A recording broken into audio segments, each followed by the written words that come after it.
Netcasts you love. From people you trust. This is TWiT. Bandwidth for the Tech Guy is provided by CacheFly. CacheFly.com. Hi, this is Leo Laporte, and this is my Tech Guy podcast. This episode originally aired on the Premier Radio Networks, not sure why, on Sunday, December 30th, 2012. This is episode 940. Enjoy.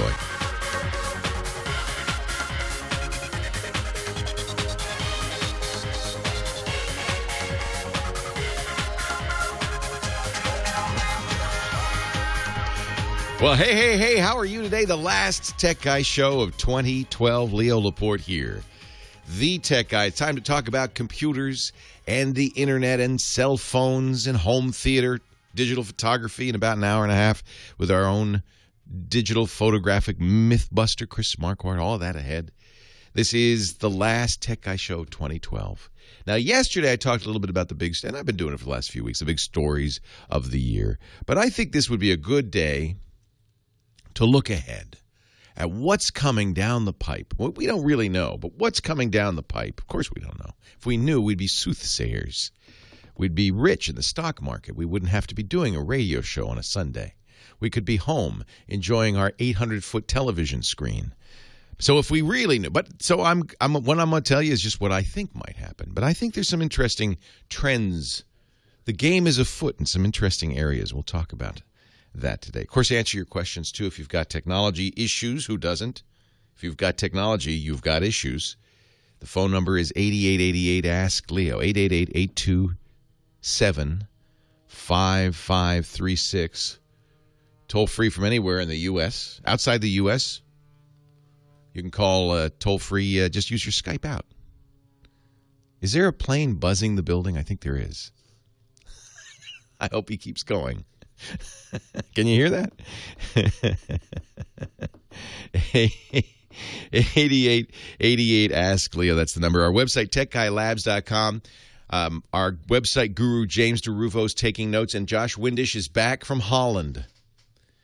And he is going to take care of the website, too, and update it. That's a really great we love this website. We're very happy because we spent $100,000 on it. When I say we, I really mean me. There's no one else. It was just me. I wrote the check.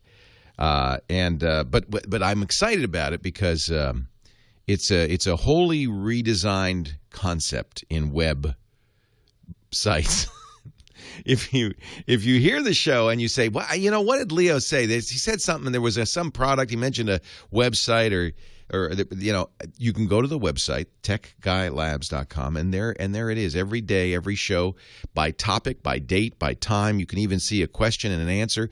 You can see the synopsis, but you can even it takes a day or so to get the video up there. But within a day or two of the show, you'll be able to click a link and then see the question being asked as if it were really being like it's real happening right now on a video, and you can watch it, and then you can watch me answer it, and then most importantly, I hope, you will annotate it. You will add your thoughts, your 2 cents to it.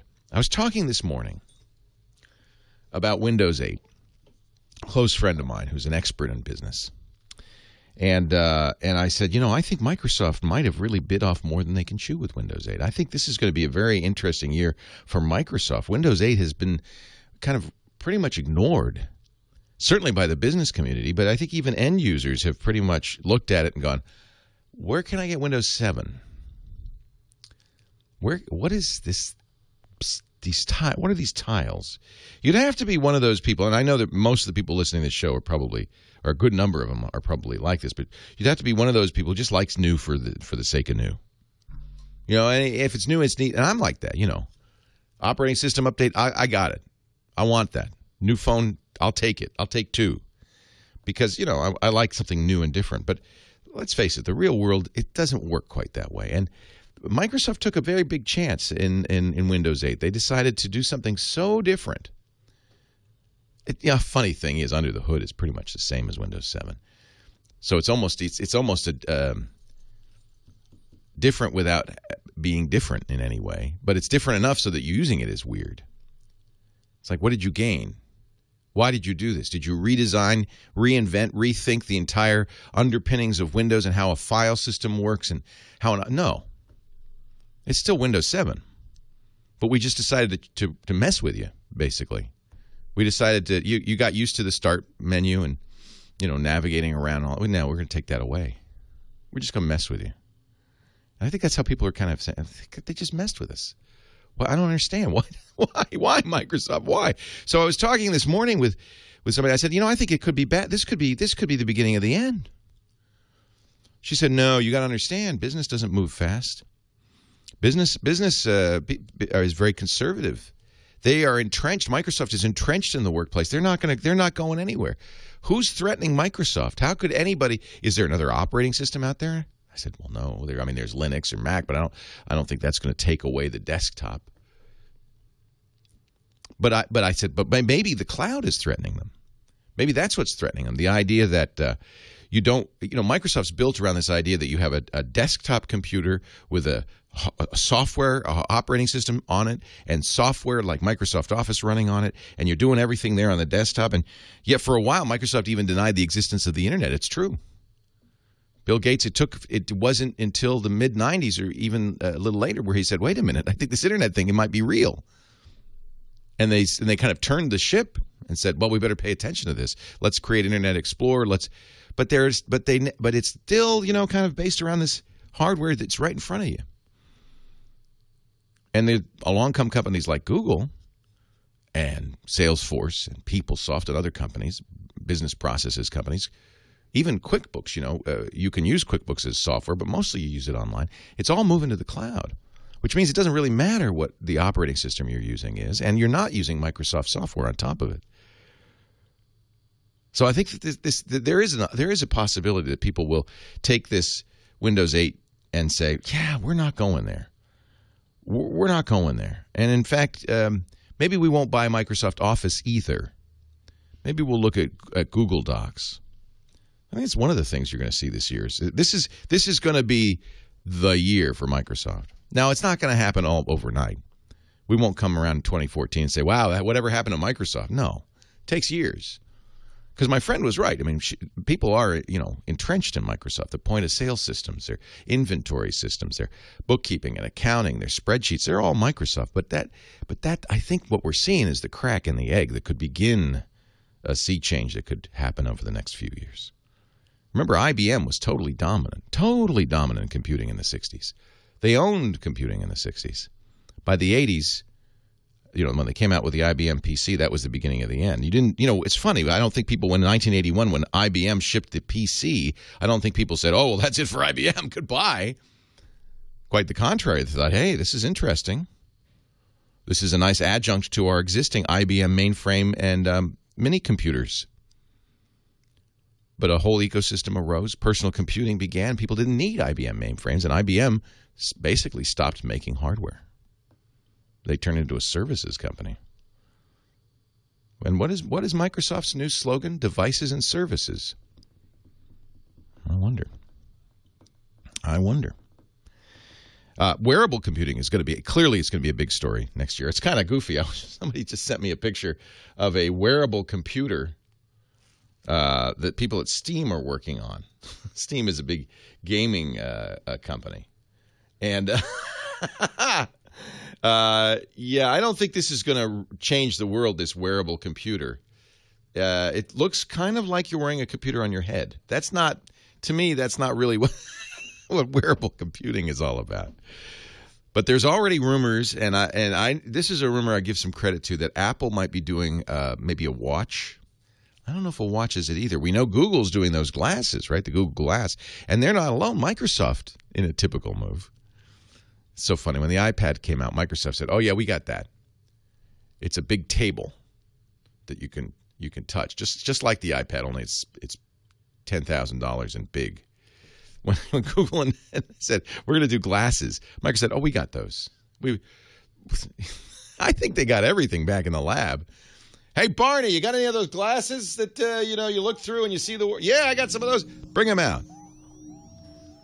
Bring them out. We got to show this Google. They're not the only ones.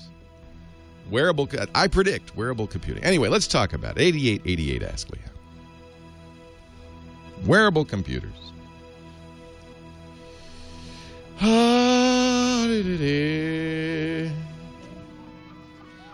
I did order 3D glasses yesterday. I don't know what happened to me. Something came over me. Hey, let's face it. We're all trying to save money these days. We aren't all trying to save money. Hey, why is this on my board? TWiT. It's pre-recorded. You don't need that information. It's just. I don't have to do that, right? Right. No, I already did that, right? Yes. Thank God. It's Josh Windish. He's back from Holland. Yes, Michigan. I don't care. But there it sounds like in Holland, Michigan, there's a tribute to Holland. Oh yeah. Because you got like Dutch food and tulip time. And tulip time. Is that because there are a lot of Dutch people? Is that why they call it Holland? Yes. There are a lot of Dutch people. It's part of it. So they said they didn't call it New Holland though. They just call it Holland. There is a New Holland Brewing Company. The New Holland Brew. So they have Dutch beer, and they have Steak and Shake. Well, you can't go wrong with steak. Can't go wrong. Steak in a cup, right? No. Yeah, you have steak in a cup. Steak burgers and you got. No, wait a minute. There's something in a cup. Shakes. The shakes are in a cup. The Maybe- steak is on burgers. Maybe Patrick Norton was messing with me. I thought there was a steak in a cup. Wasn't there? No? Nothing like that? Steak and Shake? Okay. How do I connect to a server? It's not connecting, John. I had the same problem with this stupid Telos crap. How do I connect? Is there a login? Well, confirm that the VPN's connected. It is. Yes, there was. It was the. But it never showed that to me. There's something wrong with this. With this thing. Look, let's see in task now. There's no task running. Exclusive content. So I shouldn't have to double click that, should I? Oh, there it is. It worked. Maybe It just didn't connect. maybe it just didn't connect that first time. I did about 4 times before. So, That's weird. All right, I got it now. Has no idea how to split his hard drive. I see that twice. I don't see any names or locations or anything. Just comments in slot 1 and 2. Has no idea how to split his hard drive. I'll have them tab through it. Hold on one second. Yeah, tab through or whatever it is they do. So there's nothing in a cup besides shakes, and you get the steak burger.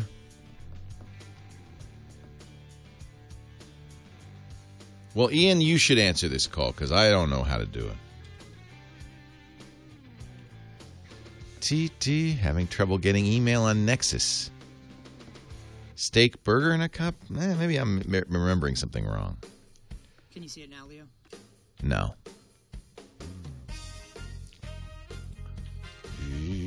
It must, I don't know. Who knows? Who knows, John? No one knows. We're all just making it up. Matt knows. Not Matt. Josh. Josh? Didn't Josh know? You mean Jonathan? Who's Josh? Josh Windish. Josh Windish knows everything. Are we talking about Holland? No, I'm talking about call screening. Oh, it's Telos software. Kirk doesn't know. Well, Kirk, though, can get the engineers to call you back really fast. Is there a refresh button on here, I wonder? Options. Actually, I left all the instructions right here. Toggle screen There size. you go. Read it and wait. Read it and weep. Hold on, we'll be back at the show in about 50 minutes. I got to read this. Buttons in Talon mode. It's important to understand that the left row of line buttons double as hybrid control mode, caller 1 hybrid, and studio telephone mode. If the speakerphone is active, I don't think I'm going to make it.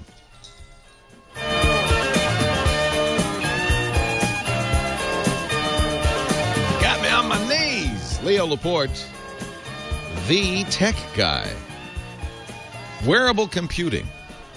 You have to remember that there's a number of forces driving the tech industry.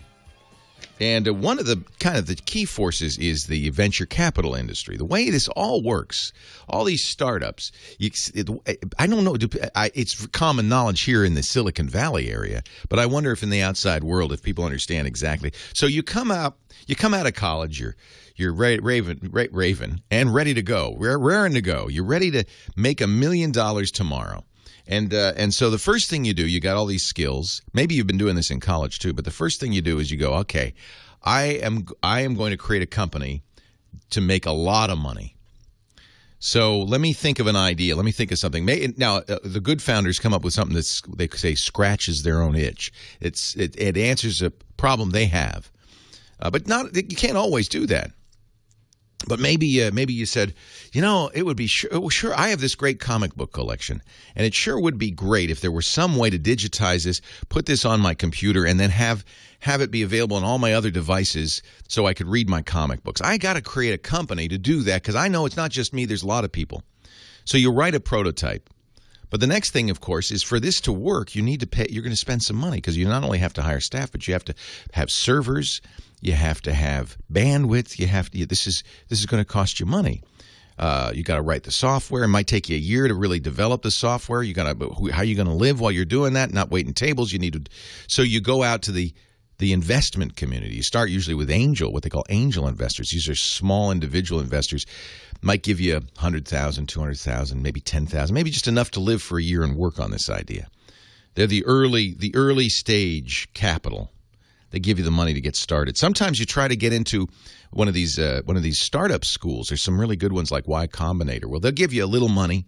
You have to move to San Francisco. You attend classes. You talk to people who have done this before. You learn all the ins and outs of making something like this work because there's a lot. There's not just the software. There's user interface, dealing with users. There's customer service. There's marketing. There's promotion. There's a lot to this.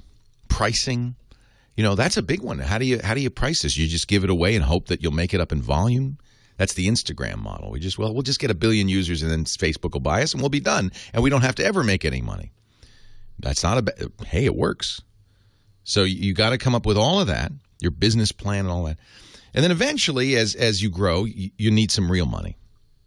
Remember, Mark Zuckerberg was a sophomore at Harvard when he came up with the idea for Facebook. He went out to the West Coast. First, he got a college buddy, Eduardo Saverin, to throw in a little bit of money. I don't know, it was $10,000, $20,000, just enough to kind of get going. But they realized they needed more money. He went out to the Page Mill Road out here, Sand Hill Road, the venture capital area. He found a guy named Peter Thiel. He actually had an office in downtown San Francisco. Went to Peter Thiel and said, I got this idea, this Facebook thing. Right now it's Harvard only, but I want to grow it. I want to open it at other universities, maybe even make it public. Peter Thiel said, well, sure, kid. Looks like a good idea. Let me give you $500,000. You get started. First investor, $500,000. But eventually you need more. You go out to the big venture capital companies, and you raise $5, $10, $20, $100 million. Now you got a problem because these guys have put a lot of money into you. And they didn't do it because they like you. They didn't do it because they're generous. They did it because they're going to make money on you. They know they're not going to make money on all of you. Maybe 1 in 100. It's kind of a hit-driven business. They know most of these companies will flop and fail. But you get one Instagram that sells for $1 billion, you get a big payday. So there's a lot of pressure from the venture capital companies to turn the company, to move it, to grow. And once you start growing, and maybe even do as Facebook did, you go to the stock market, you get more money from everyday investors with a public offering on the stock exchange. Now you got investors. Where's our money? And they're starting to expect what they call viral growth. That you double this year, and then you double again next year, and you double again the year after that. That doesn't work very long. Because there's only, how many, 5 billion people, 6 billion people in the world. Pretty soon you run out of people. You can only double. It's just math, folks. So there's a lot of pressure every year to, what's the next thing? What's the next thing? And you better believe Apple and Google, as well as Apple has done for investors, as well as Google has done for its investors, the investors are saying to them, what have you done for me lately? They're looking for the next big thing. Now, of course, they're looking in a lot of ways. They're looking at us saying, what would you guys like? But I don't think that any of us are saying to them, you know what I really would like? I'd like to wear my computer on my head. That's what I would like. I don't think anybody's saying that. But for some reason, it's caught on in Silicon Valley that that's what we want. And maybe they're right. I mean, did we know that we wanted a computer in our pocket, that the smartphone revolution? Did we know we wanted that? So I think that a lot of what's going on right now is people going, what's the next big thing? How can we sustain our growth? That's why Apple's stock price, by the way, has gone down quite a bit in the last month or so. Because there's the feeling, I believe, the feeling in Wall Street is, well, yeah, they got the iPad, they got the iPhone. They've saturated those markets. They're not going to grow much. The iPod's kind of dying out. Desktop computers kind of dying out. They made that leap from one lily pad to the other. They got to the next big thing, the smartphone. But now what? What's next, Apple? And I think that's why Apple's saying, what's next? Oh, quick.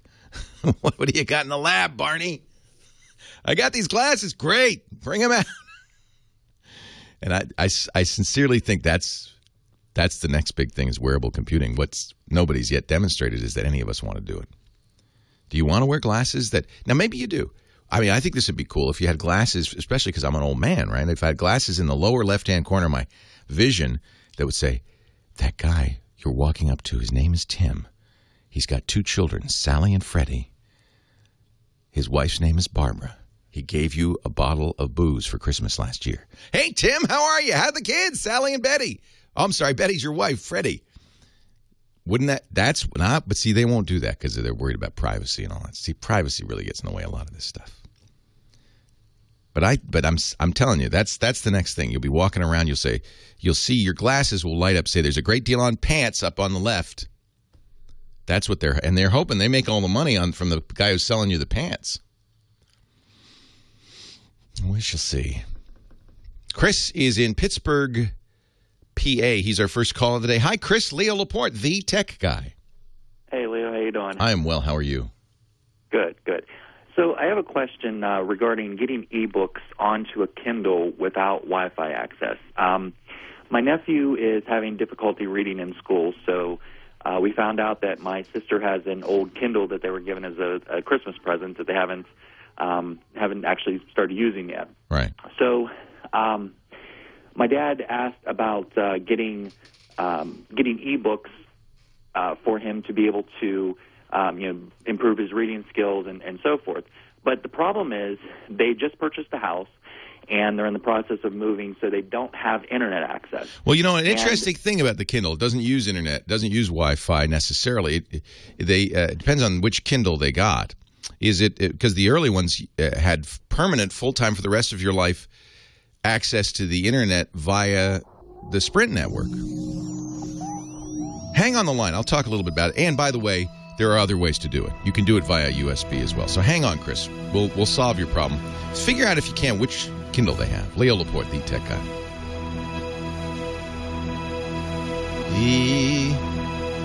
Was it Sprint? I think it was Sprint.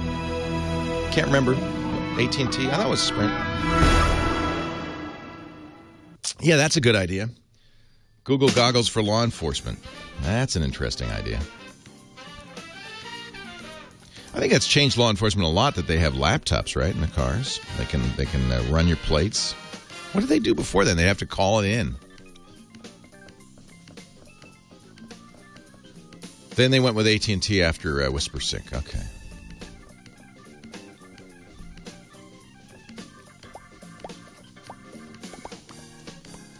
That's what I thought. First and second edition Kindle, lifetime WhisperSync via Sprint 3G. So if he's got the first one of the first Kindles, we'll find out. And if he doesn't need what the hell?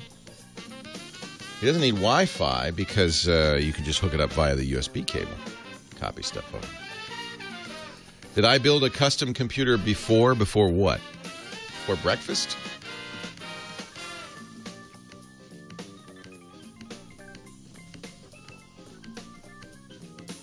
Nothing to do with the new chat room font iPad. That is a question for our chat moderators. I guess we updated the web-based version of the chat. If you don't like it, I would recommend for the iPad Colloquy, which lets you use any font you want.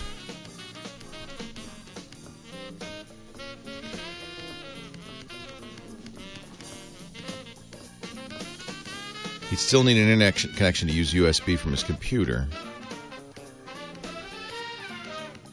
I don't think so. I don't think so. I don't believe so.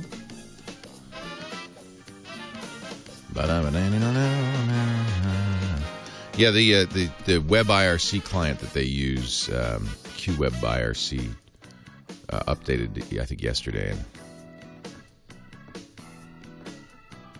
well, there's lots of ways to get the books on. You're saying he needs internet access to get books. Or you could burn a bunch of them to a CD-ROM or...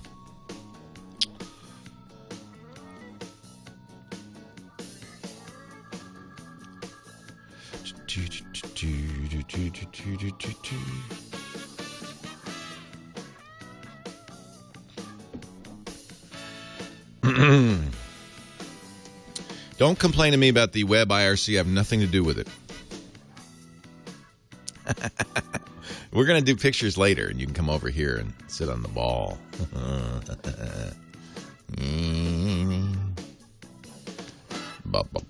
Books have not dodged the pirate wave. Almost every book you want can be downloaded from a BitTorrent site. In fact, even my books, ages ago, were available illegally. Books were one of the first pirated technologies because they're so small. They're, a book is a megabyte or two. You get it on a floppy.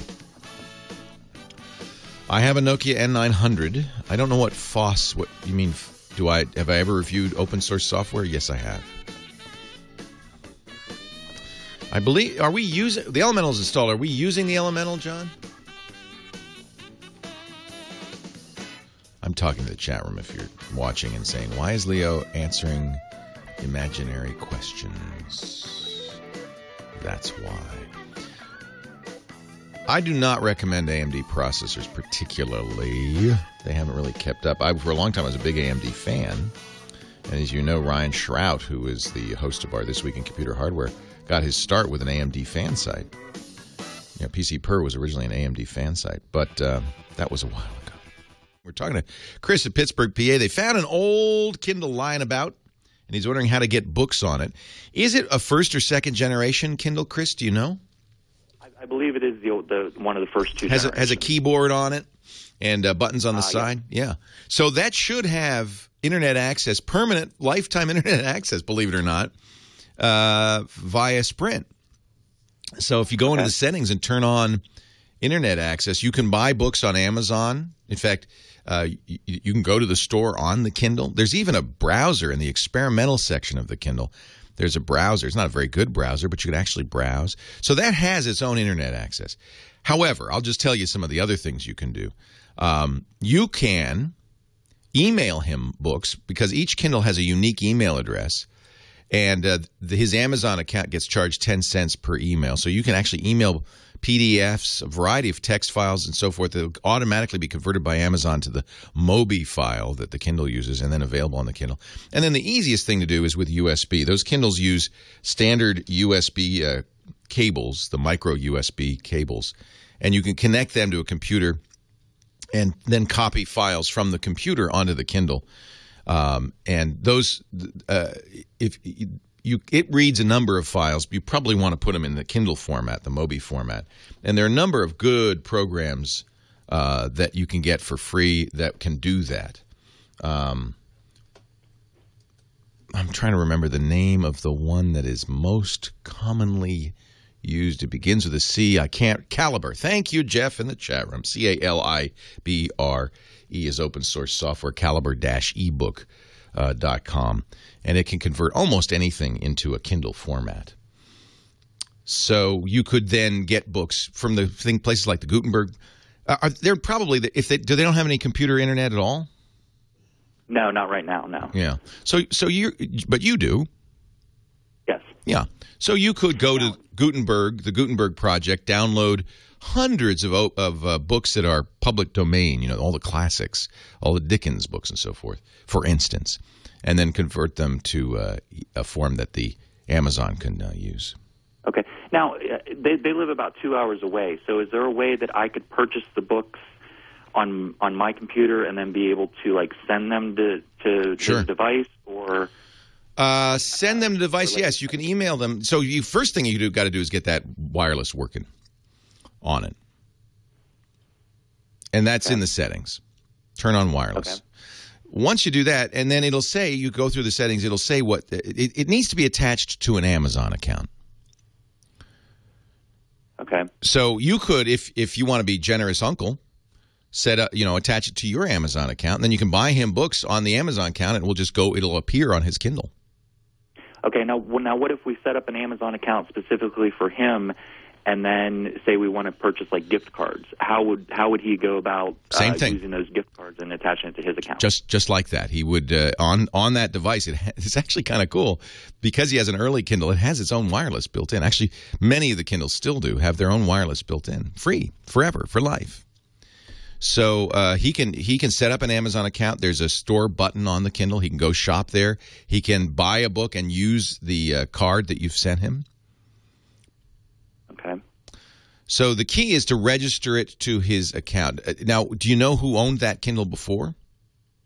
It was my sister and brother-in-law. They got it as a gift, and they never actually used it. So, all right. No, it's still in box. Everything. So it's probably not associated with any Amazon account. So the first time they turn it on, they'll say, "Okay, let's associate it with an Amazon account." Okay. You're actually in luck. You have a device. This was one of the kind of amazing things about the early Kindles was Amazon was giving them free internet access. As long as they're in an area, are they in a very rural area? Because if they need to be able to get Sprint cell phone access. Yeah, I believe that they do. They're about 20 miles south of Youngstown, Ohio, which there's Sprint coverage all over the place. Sprint's pretty good there. Sure. Yeah. Sprint's from Kansas City, so it's pretty good in that area. Hey, that's great. So I think you've solved that. Okay.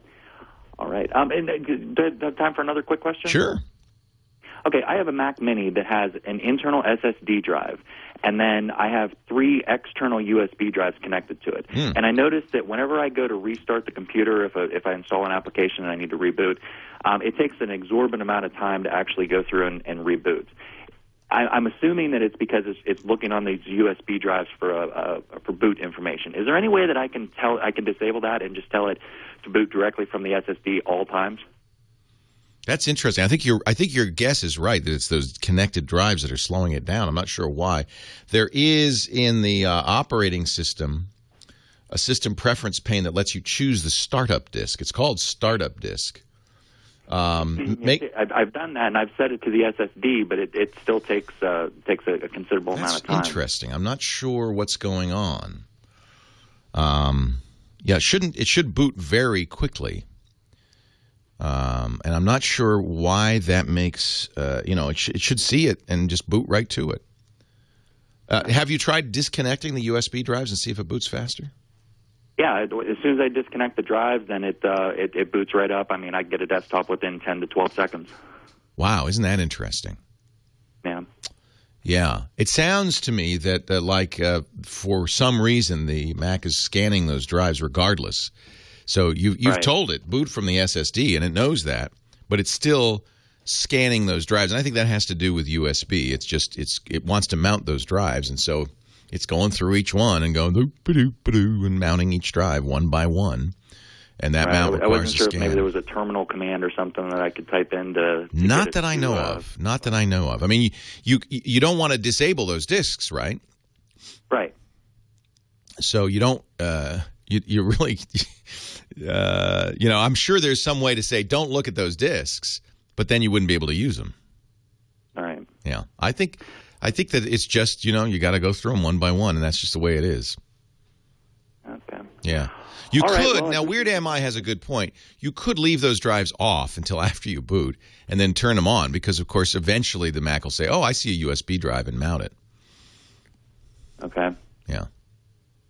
Okay. Well, I appreciate your assistance. My pleasure, Chris. Look forward to continuing listening to you. And thank you. You do a great job. Happy New Year. Appreciate it. Tony in Los Angeles, Leo Laporte, the tech guy. Yeah, hi, Leo. Hi, Tony. Okay. Okay. Okay. Okay. Somewhat complicated. Okay. So I Everything's have- complicated. That's the problem with these darn things. Why can't somebody make a simple computer? Go ahead. I know. Thank you for taking my call. I listen all the time on KFI. Oh, good. Okay, so I have this hard drive full of company data that I must protect. That is the core of my job, protecting that hard drive. Okay, it's got hard drive. Wow. Do you work for the CIA?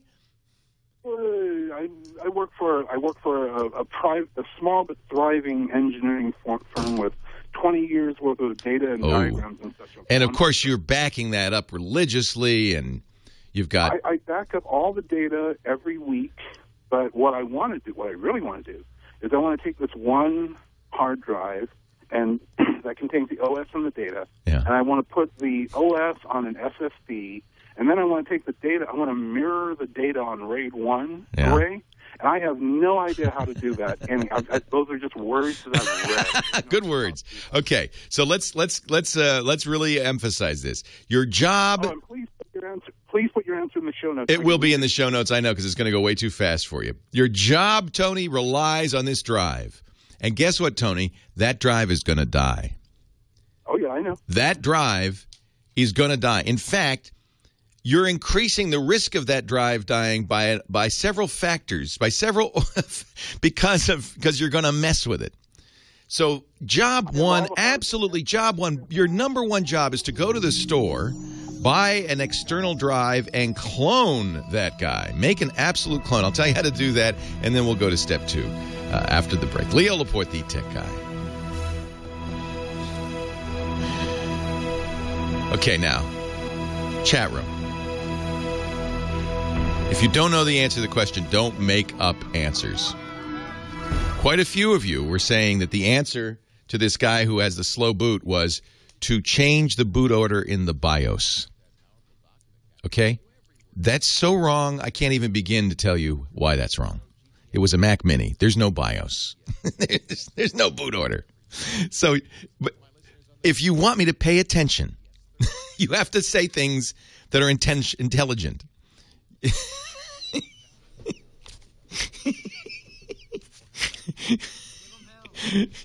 You cannot say stupid things because then I just stop looking at you. And then there's the Workforce DS6500 for those that regularly scan books and bound materials. I stopped paying any attention. Driver, so you can choose the model that best meets. No, it's not the same concept, Zephyr. Mac and PC. It's not the same concept. Have you ever used a Macintosh, Zephyr? Epson, built to perform. Visit Epson.com to learn more. And Epson has a special offer. You guys might as well say. Epson.com website. The problem is that the flange master is overwhelmed by the total power of the system. You're going to need to step the CPU down. But I didn't want a big old PBX system in the basement. That's why when Russell, my IT guy, said, there's a cloud-based. I like it. So all I'm saying is if you don't know, don't volunteer an answer. Don't make up an answer because that doesn't help. I appreciate the answers that you guys give me. They're wonderful. But it doesn't help if you're just saying something just out of your ass. That's really not helpful. You need to replace the flux capacitor. Marie on Travel says, but that's half the fun. I do not make up answers, and if I do, I say, well, I'm guessing here. But I don't just say things like, what if I'd said to that guy, well, there's no problem. You just need to change the boot order in the BIOS.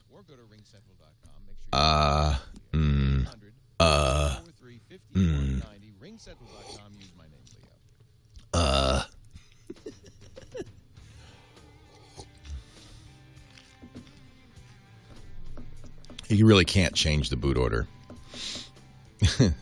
And it knows what it's booting to. It's booting to the SSD. It's the internal drive. It's booting to that. It's not the problem. The problem is it's scanning the BIOS. It's scanning the USB drives. Well, good. If you don't hear the whole question, don't answer it. That would be another. That happens a lot where people don't hear the question and then you just start answering. Also not useful. That's all right. I can ignore you. I'm just saying, it'd be nice if I didn't have to.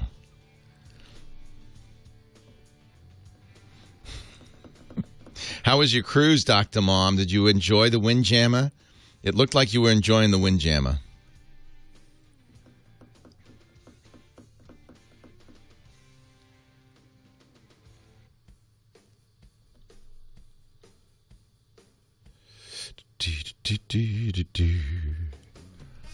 Hello, computer. Use the keyboard. The keyboard. How quaint. You know, Batman, I am not looking forward to CES, and I'm kind of regretting that we're going to be such a whirlwind there. I am looking forward to speaking at the New Media Expo. I've already started thinking about. I haven't written any words, but thinking about what my words will be.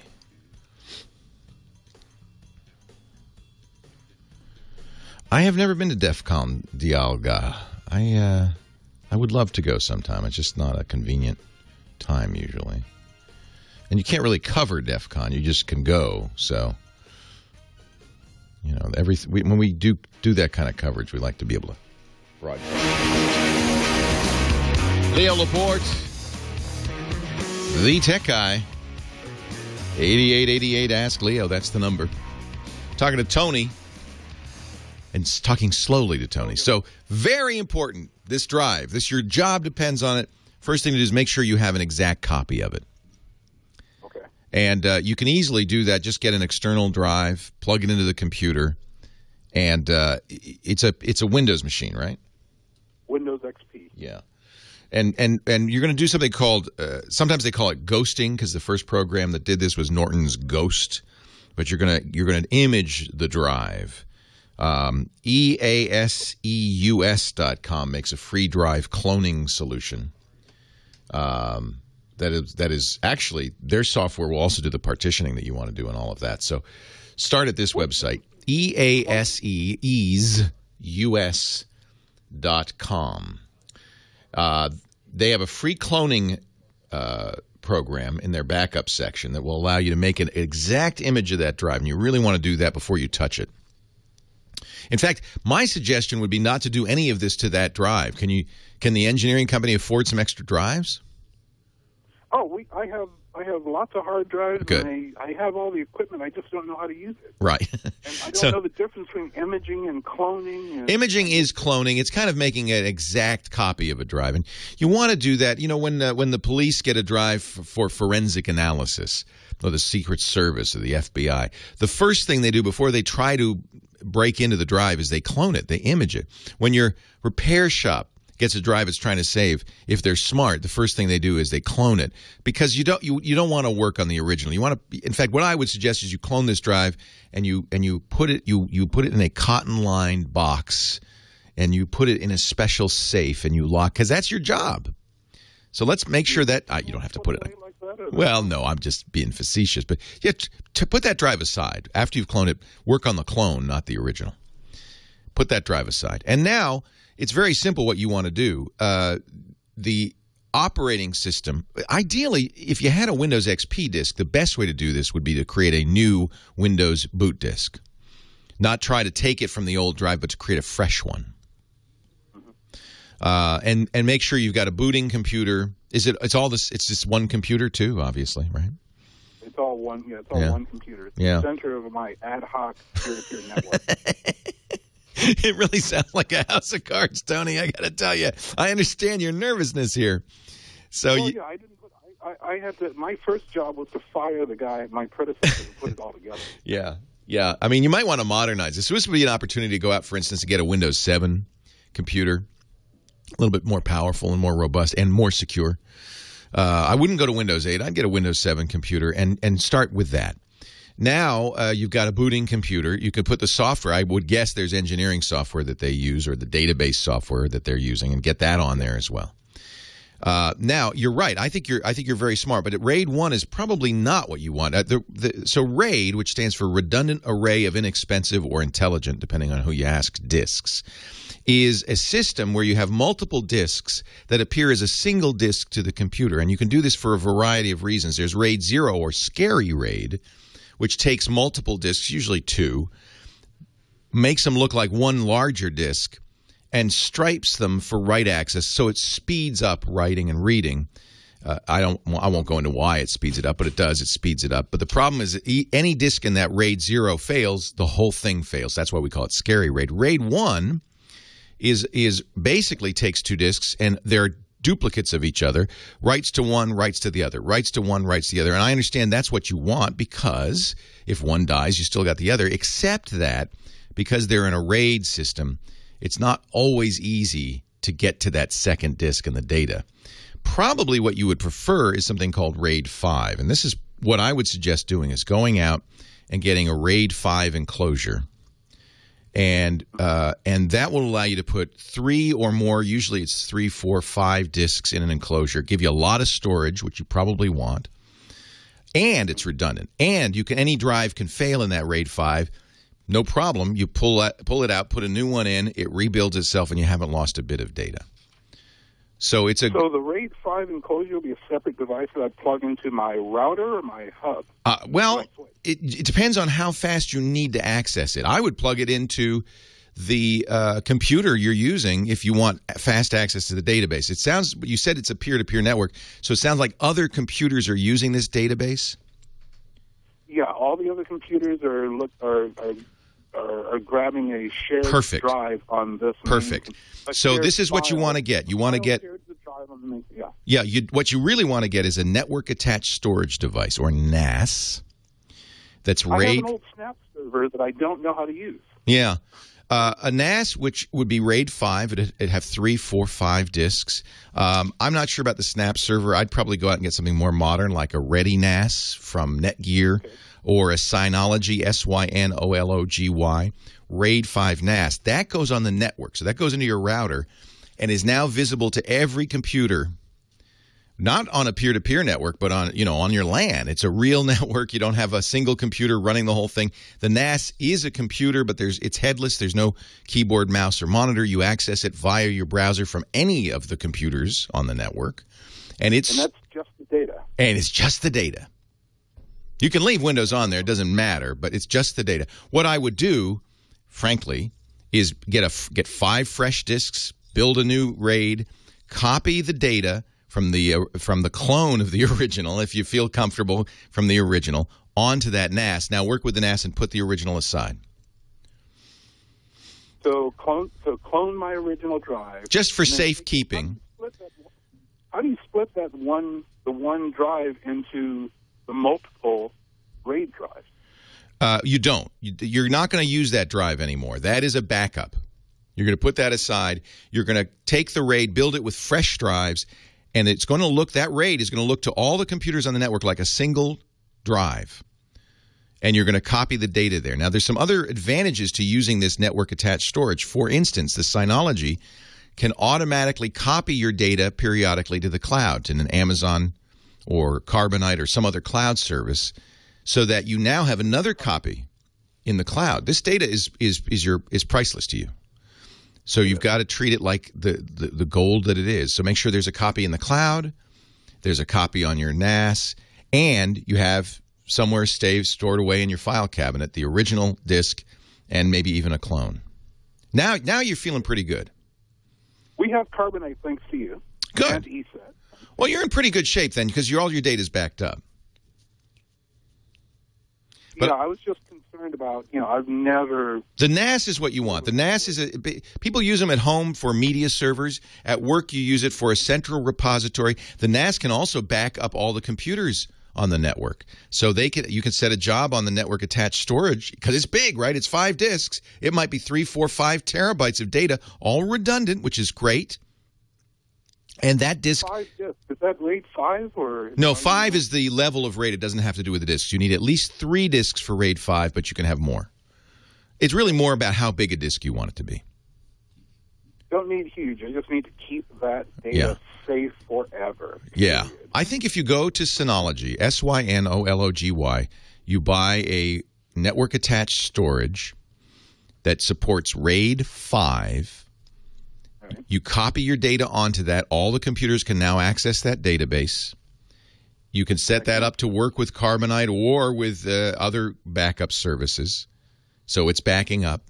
It will also, and I think this is probably I bet you need this. It's no longer, by the way, it's not running Windows at all. This is running Linux at this point, which makes it more robust, more reliable. You don't have to reboot. It's just going to sit there and run all the time. It's rock solid.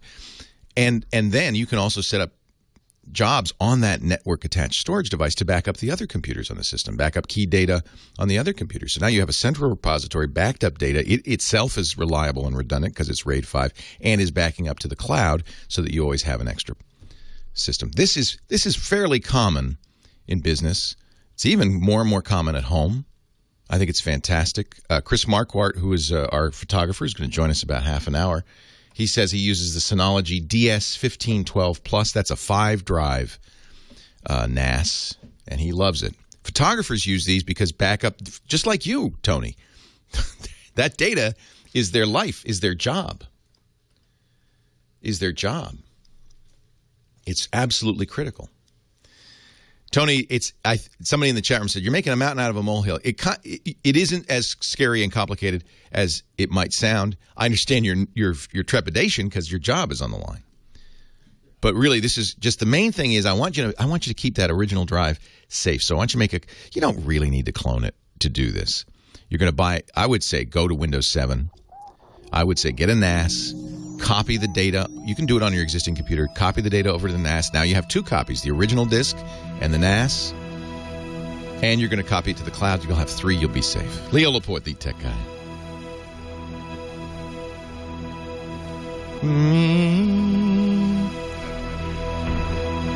Sounds so wonderful.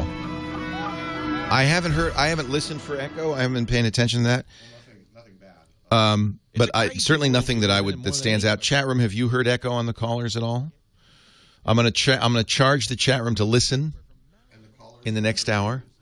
The callers seem to hear me because I'm speaking up. And have you thought about what you would like for lunch? And I would like a lovely soup. They say no echo. The chat room says the audio is 5x5. Look at this picture of Gordon West. Do we have any hams in there? This is Gordo when he was the editor of the RCMA newsletter. Look at this. Was 1990, 22 years ago. Gordon West. You're getting Italian wedding. That would be wonderful. Hey, guys. I'm sorry. Hey, guy and gal. How are you? You're a boy? Sorry. Hey, guys. Can't tell. Your hair's up. Sorry about that. Where are you guys from? All right. All right. Are you friends or you just showed up together? We're friends from high school. Oh, isn't that great? How fun. Do you stay in touch or is this a rekindling? He sends me BBMs. Oh, you're BlackBerry folks.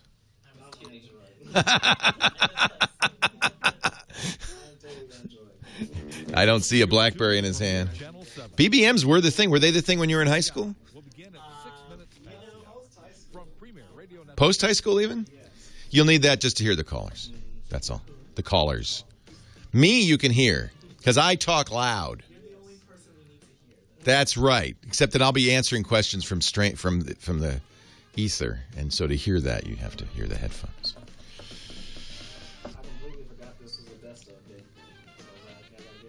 Only for TWiT. Yeah. But this show is live, as you could probably tell now. You want catering? They will. Are you caterers? In the movies. Cool. What do you do? I'm not one in movies. I do international advertising. Oh, that's fun. That's neat. Are you a graphic artist? No, but I have staff. You have people to do that for you. You don't have to do that. And you do? Yeah, see, I could tell. You're technology. You're a geek because I see the phone and I see the... Yeah, you're a geek. Awesome. Oh, I'm so glad. And what is that, Manchester 2012? Yes, it's a gay rugby tournament in Manchester. Oh, are you a rugby player? Awesome. Scary. Do you play rugby too? No, I don't even know what rugby is. You do? You know what rugby is. You've never seen him play rugby? No. You didn't play in high school? Nobody plays in high school. It's too dangerous. My daughter, who's like 4'8", when she went to college, said, I'm going to play rugby. I said, no, you're not. Not unless there's a midget rugby league. They're girls. There's girls rugby. She wanted to play, but I think that was a mistake because even the girls in girls rugby are scary. My longtime friend and producer from Tech TV, Becky Worley. I don't know if you remember that name. You know her? You know of her. Very serious rugby player. Very serious. She was on the U.S. women's team. She's blown her knees, both knees, more than once each. I know. I don't think she plays anymore, but she was when because she said, if I don't play rugby, you will not like me. I will be a nasty person. Yeah, she has to get it out of her system, right? So I do. I put people to sleep. If you feel like nodding off, no, it's okay though.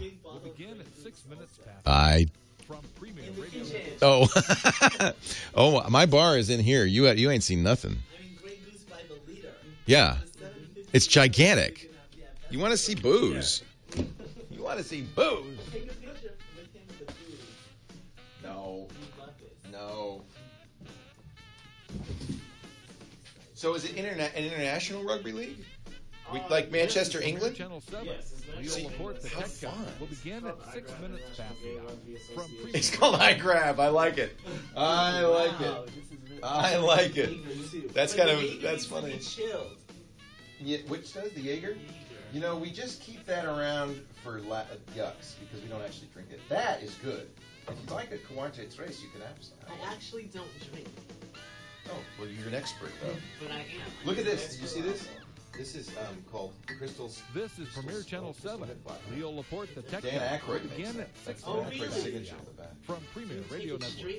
I don't take it at all. As you can see, much of this is not opened. I'm like you. I just collect it. You collect it, see? We have more booze in this studio, and I just thank God nobody's a drunk here. Wait a minute. That used to be full. I thank God nobody's a drunk here because this would be a bad place. To Premier Channel 7. Leo Laporte, the tech guy, will begin at 6 minutes past the hour from Premier Radio Networks.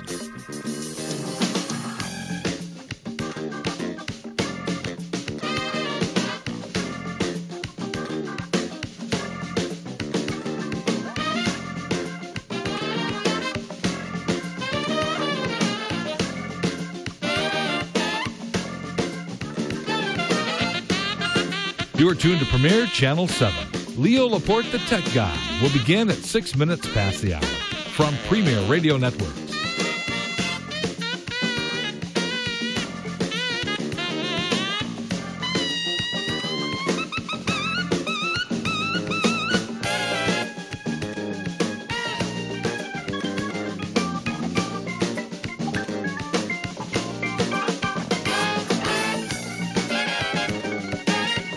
This is Premier Channel 7.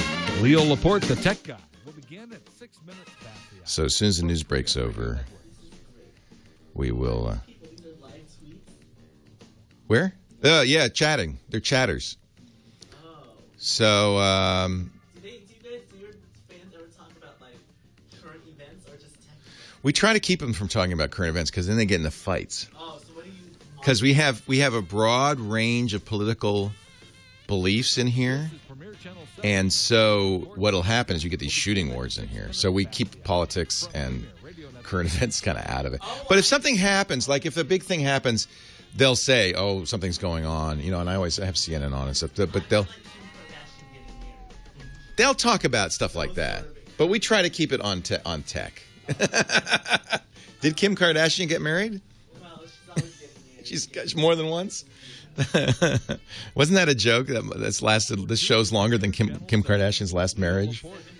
72 days. Jeez. It's the new standard. It's the standard of longevity in this world. I'm quite pleased. Thank you. Nice to have you both. We'll have a scrum a little later. So funny. You are tuned to Premier Channel 7. Leo Laporte, Yeah, that's my little collection over there. I have a whole wardrobe over here too. All the old Screensaver shirts are all in the closet over here. Yeah, it's kind of fun. Where do you park here? In fact, all of you should be aware. There's 2 hour. Oh, wait a minute, this is Sunday. You don't have to worry. But there's a garage right here. But if it weren't Sunday, yeah, there's 2 hour parking and they enforce it. They write tickets. So here we go. Stand by. We're about to do the show.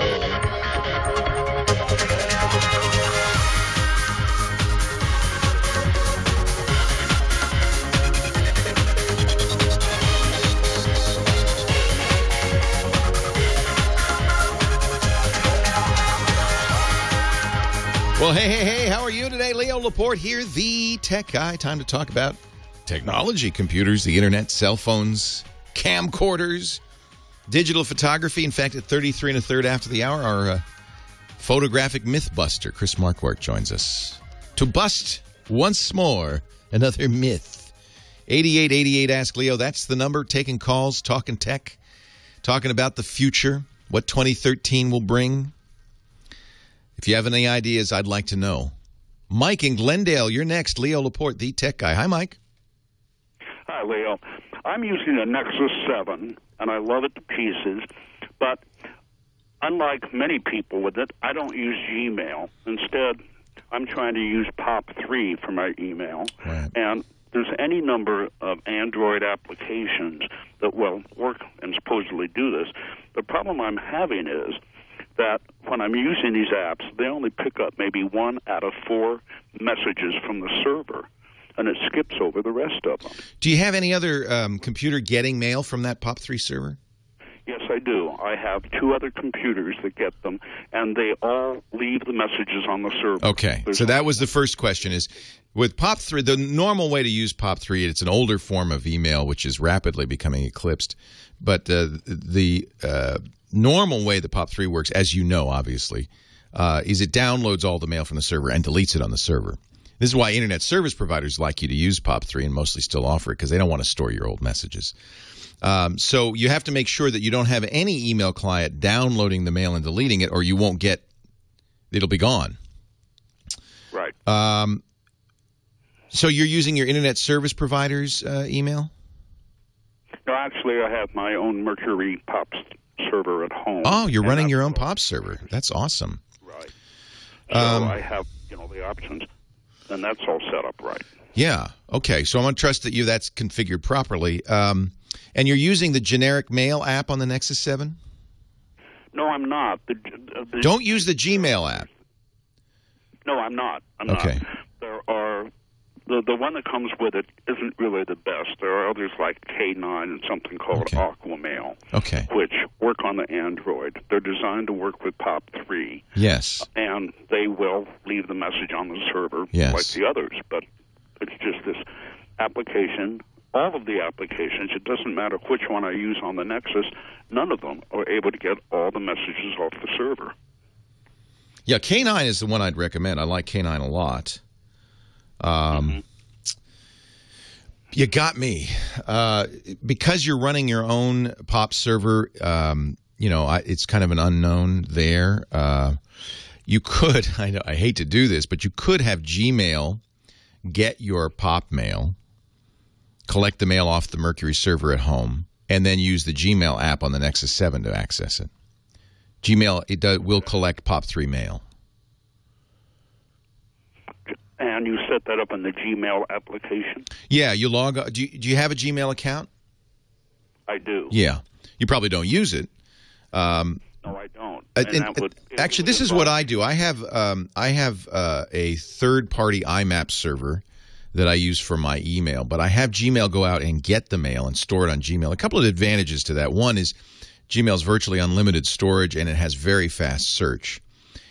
You can have Gmail collect the mail from your home POP3 server without deleting it, so it doesn't impact your POP3 clients, but then use the Gmail client on the Nexus 7 to access the mail in Gmail. It's not ideal, I have to say, because Gmail is a little weird in the way it handles folders and filtering and things like that. But it would give you also an advantage because your mail would be available through any browser anytime at Gmail. I'm not sure. I can't. There may be some configuration issue. I can't really diagnose that because you're running your own server, so I don't know what's going on there. It should work normally. I understand, but K9 should work. It should be getting all the messages, not just some of them. So I'm not sure what's going on there. I tried K9 and it acted like the others. It just only got part of it. So yeah, I mean that would incline me to think that something's wrong with the Mercury mail configuration. Okay. Well, but I think that you could check the log there. That would be one thing. You do have access to the Mercury mail log, so because you're running your own mail server, so you could check the log and see what's going on. to diagnose the problem. But certainly a simple workaround would be to have Gmail, or you could use something else. You can use an IMAP server, but have some other server. The advantage of IMAP over POP3, IMAP's a more modern protocol, is it just leaves everything on the server. This is why internet service providers don't like it. They don't want you to take up disk space for them. But Google realized, hey, disk space is cheap. We'll give you 7 gigs, no problem. We'll store all your messages. When Gmail first came out, that was the selling point. We'll give you, in fact, it was only 1 gigabyte when they first came out. We'll never delete a message, save them all. And there is an advantage to having a server that has all your messages, all your rules, all your filtering, your tags, all of that stuff always there in the cloud that you can then access from all of these machines without having to say things like don't delete mail from server. It is not the ideal way to use a POP server. POP then tries to mark the last message downloaded. Then I've seen all sorts of issues. So I'm not surprised this is happening. It has something to do with the way the mail is being marked as it's downloaded. Daniel in New Jersey, Leo Laporte, the tech guy. Hi, Daniel. Oh, hey, Dan. Excuse me. Hey, Leo. I'm Leo. You're Dan. Oh, yeah. Hey, how you doing? I was on hold for like the last hour, so I kind of dozed off on me. Yeah, that's fine. I understand. You're probably your ears hot. The phone is about to die. I apologize. Well, actually, I have an earpiece in there, too. So oh, good. All right. Phased in and out of context. I hope. Hey, you know, I do the same thing. I know it's fine. I have a very soothing voice. It puts me right to sleep. Yeah, it's just sort of like I should try that sometime. But anyway, my question was, I've got a 9th generation Pioneer Elite Signature Kuro flat panel. Nice. That I picked up in like 2008 or so. Yeah, they stopped making them. You got the last one, dude. I got the last one, like, as it rolled off the production line. And let me tell you something, Leo. I mean, this TV is fantastic. I'm with you. I bought a Kuro. I did the same thing. When Scott Wilkinson said, Pioneer's killing the Kuro, I bought one because I wanted one. And you're right. It's a beautiful plasma television. Yeah, I mean, just the quality of the picture. You know, you got sports on there, and you view it from a 100-degree angle off center, and it just performs flawlessly. Even so, the people come over and say, "Hey, I just bought a brand new TV myself, but it doesn't look anything like yours." Right. You know? So, no, those are really nice. They're really nice TVs. So here's my concern. I mean, we're heading into 2013, and I was thinking about maybe picking up for another room, another television, maybe in the next year or two. And no urgency about it, but it seems to me that the way that the market is moving, manufacturers are just kind of getting out of the plasma. I mean, except for maybe Panasonic, they're kind of like getting out of this plasma business. Yes. In favor of like all these LCD flat panels. You're absolutely right. The market's more willing to accept. So my question here is this. I mean, I'm actually a little fearful now that if I wait a year and a half, or 2 years, I may not even be able to get a plasma panel. Well, that's a good question. You know, the Japanese manufacturers, and you hit the nail on the head when you said Panasonic. They're the best maker of plasmas, although Samsung makes some very nice plasmas. But the Japanese manufacturers are in deep trouble. Sony had to go out and borrow money. Their business is bad. So you're right. It's completely conceivable. I mean, Pioneer got out of the plasma business. It's completely conceivable Panasonic might do the same. The current best TV out there is a plasma. It's the Panasonic VT50. I think if you went out and you got a VT50 and looked at it, you would say it compares very favorably to the Kuro. The blacks are as black as the Kuro. That was one of the things Kuro was very good with. It's an excellent plasma screen. Will they have it in a year? I don't know. My sense is yes, because it's still kind of the premium end of the market that really wants great picture quality still prefers plasma. So I think there'll be boutique plasma for a long time. I hope. Leo Laporte, the tech guy.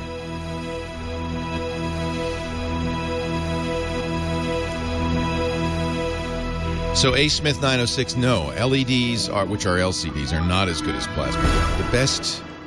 The best picture right now is still on. I'd love to tell you about Perfection photo scanners from Epson, a brand LED LCD is good, but the problem is the response time is not 0. They've got it down to 9 milliseconds, but it's still not 0. The blacks are not as black. But you're right. They don't. Plasmas go only go to 65. No, you have to pee in the street. Yeah, there is. If you go out the door and just keep going, and the door, last door on the right, just keep bearing right. Bear right, bear right, bear right.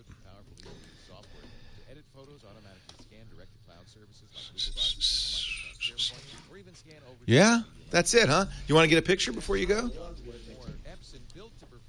Can we get a photographer in here?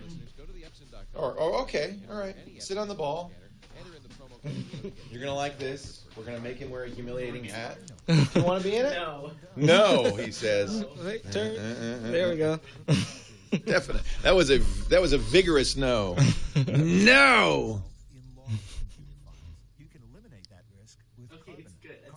Awesome. Thank you. I want to see that on your Facebook. It's I already loaded on. I will do that. That's awesome. So nice to meet you. Thanks for coming. I appreciate it. Come back, okay? Will do. Yeah. You're in Atlanta. Yes. Are you out for vacation or? Yeah, just came out from the Awesome.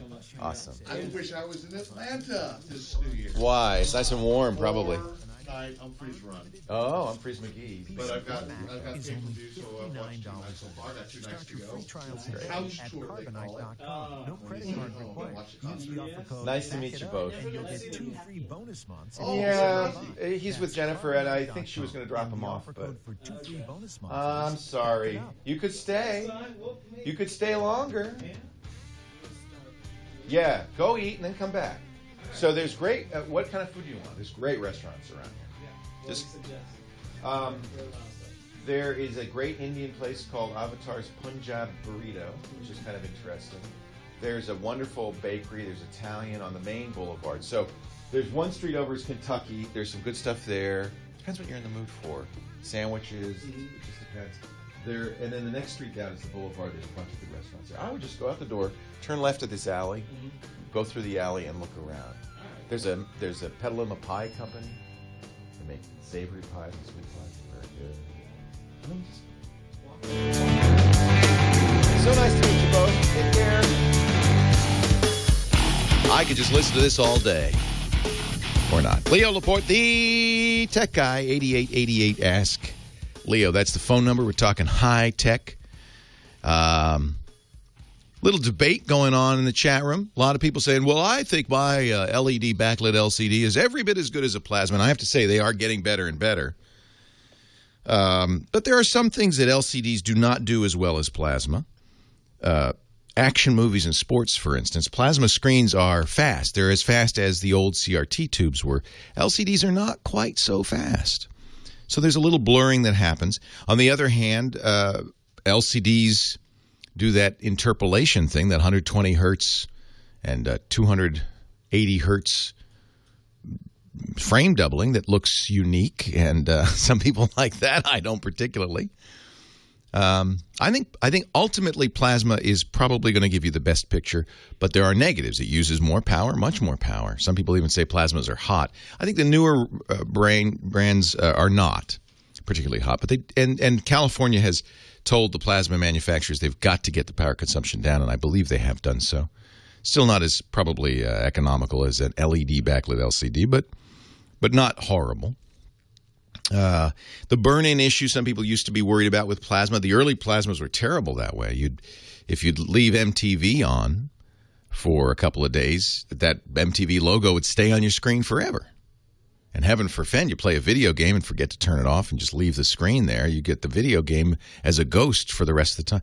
That's gone away. Plasmas do a number of things to prevent that, and I don't think they're as sensitive to burn-in. So I have 2 plasmas. Been very happy with them and have not had that problem. Probably the bigger issue is maybe the long-term life of the plasma. Those plasma cells are gas-charged, gas-filled cells that do eventually, over time, I believe, wear out, lose their plasma. They leak out. And so I think that we don't know, but I think, early plasma TVs after about 6 years got very bad. The color just kind of seeped out of them. They looked overly bright and desaturated. I don't know if that's going to be a problem with the modern plasmas. We'll find out in a few years, but it's potentially an issue. 8888 Ask Leo. So my answer, Daniel, is If you really love plasma, probably wouldn't be a bad idea to go out and get the top-of-the-line plasma TVs, which are out right now. Those would be the Panasonic. I bought a GT65, which I love. The VT is even better. And they're not too horrible. I think you can get a 65-inch VT Panasonic Viera plasma TV for about $3,500. For 65 inches, not horrible. Yes, of course you can get a much less expensive LCD. But given that they used to cost for a 50-inch plasma was $11,000, they've improved. They're not too bad. We talked yesterday with our home theater guy, Scott Wilkinson, about the year 2012, and one of the big news stories, the big surprises, and one of the big surprises of 2012 was that we did not see OLED TVs. At CES last January, a year ago, two manufacturers, LG and who was the other? Was it Sharp? Showed beautiful OLED-based big screen TVs, 50s, 60s. They were gorgeous. Samsung. Okay, Samsung and LG. And I remember talking to them, and they said, yeah, we'll have them by the end of the year. They didn't, and they've not said why. But I would speculate that they probably had production issues. They couldn't put them out in sufficient quantity reliably. And this is a problem in general with new technologies. LCD was that way for a while. You couldn't get big LCDs because they couldn't make big panels without lots of flaws. They got better and better at it. And in fact, now the biggest TVs are LCD, not plasma. We shall see. We shall see. The OLEDs looked spectacular. They were gorgeous. Not sure why they didn't end up releasing them as they said they would last year. Perhaps we'll find out. Maybe 2013 will be the year of the OLEDs. Chris, North Hollywood, California. You're next. Leo Laporte, the tech guy. Hi, Chris. Hi, Leo? Yeah, welcome. Oh, I have a question for you. I have a 1,200-page family tree book. Wow. With over 12 generations.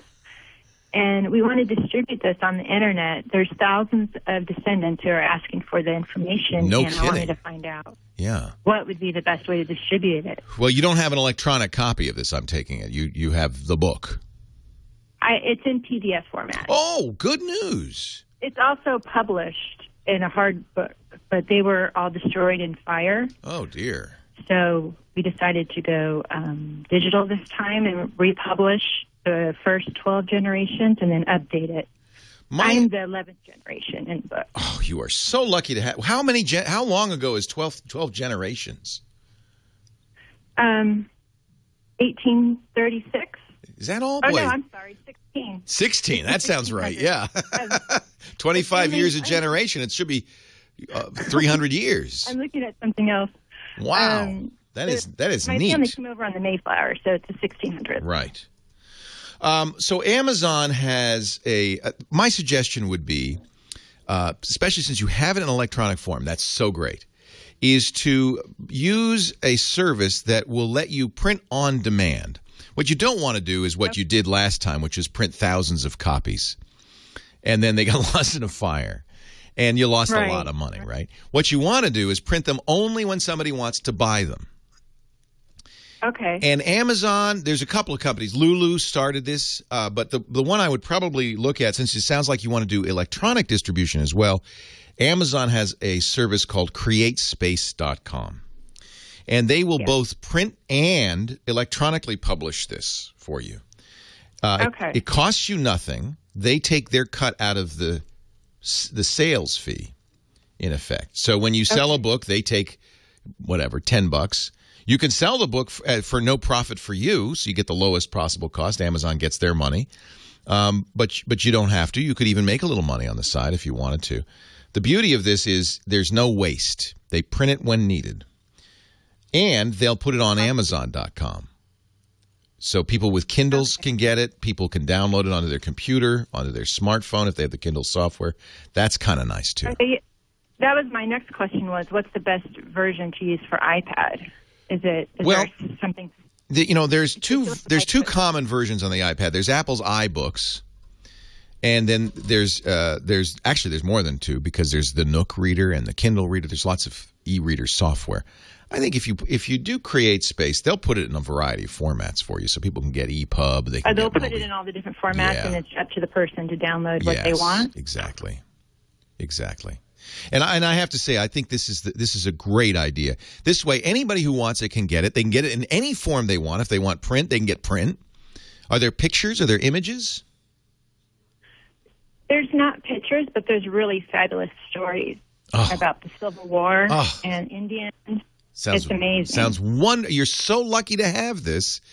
And by doing this, you're making that's so great. You're making sure that it will live a long time. So I think this is a really great way to do it. CreateSpace is one. Lulu.com is another. I think CreateSpace is probably the best way to do it. And you might even want to take the content and use the CreateSpace software to reformat it to make it look even better.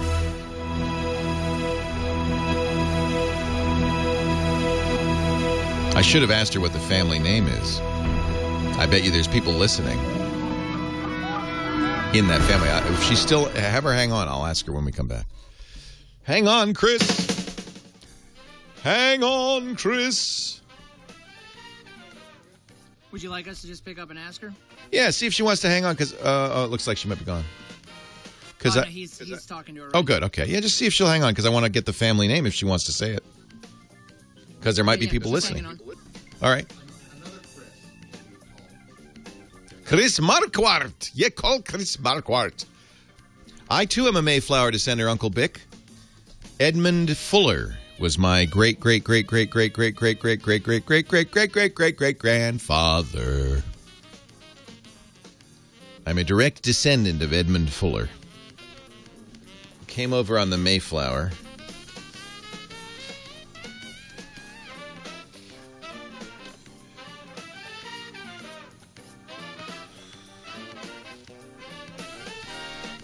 Why was he on it? I think he was a crook. Let's see. Edward Fuller, sorry.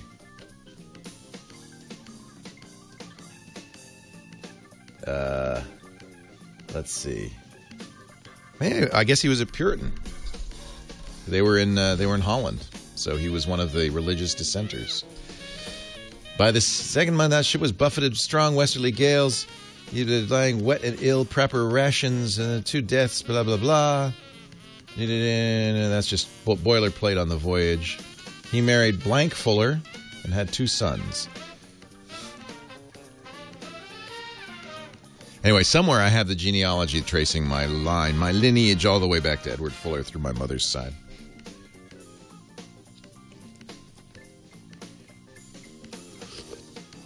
Wow, he died the first winter.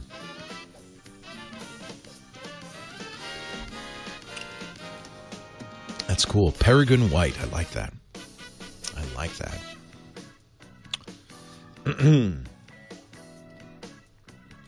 So I wish I could find, actually, the family tree. Because my Aunt Ginny, did the whole thing and went back.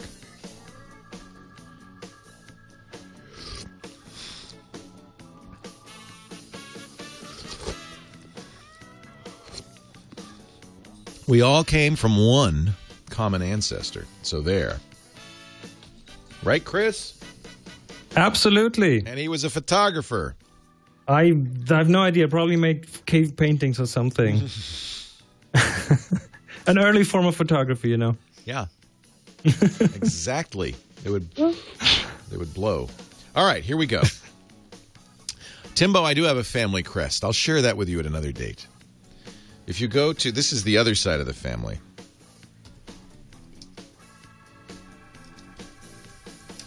There's a whole website. Let's see if I can find it.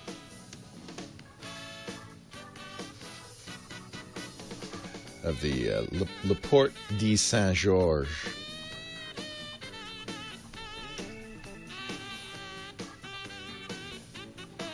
Jacques de Laporte. That's my father's side. There used to be a website. I don't know. I don't see it anymore. So I suppose that's a French origin. Where in France is that? Well, it's French-Canadian. We were all descended from a woman who came from France to Quebec. And where in France did she come from? Do you know that? Nice. Nice. N-O-C-E. Nice. Ah, okay. No, I have not been there. 1627. Ooh. Here we go. When I think back on all the crap I learned in high school. It's time to talk photography. It's a wonder I can think at all. I love that song. I do too. Chris Marquardt's theme song means it's time to talk photography on the Tech Guy Show. Before we do, though, I want to go back to Chris in North Hollywood. She was doing her family genealogy, goes back to the 16th or 17th century, to the Mayflower.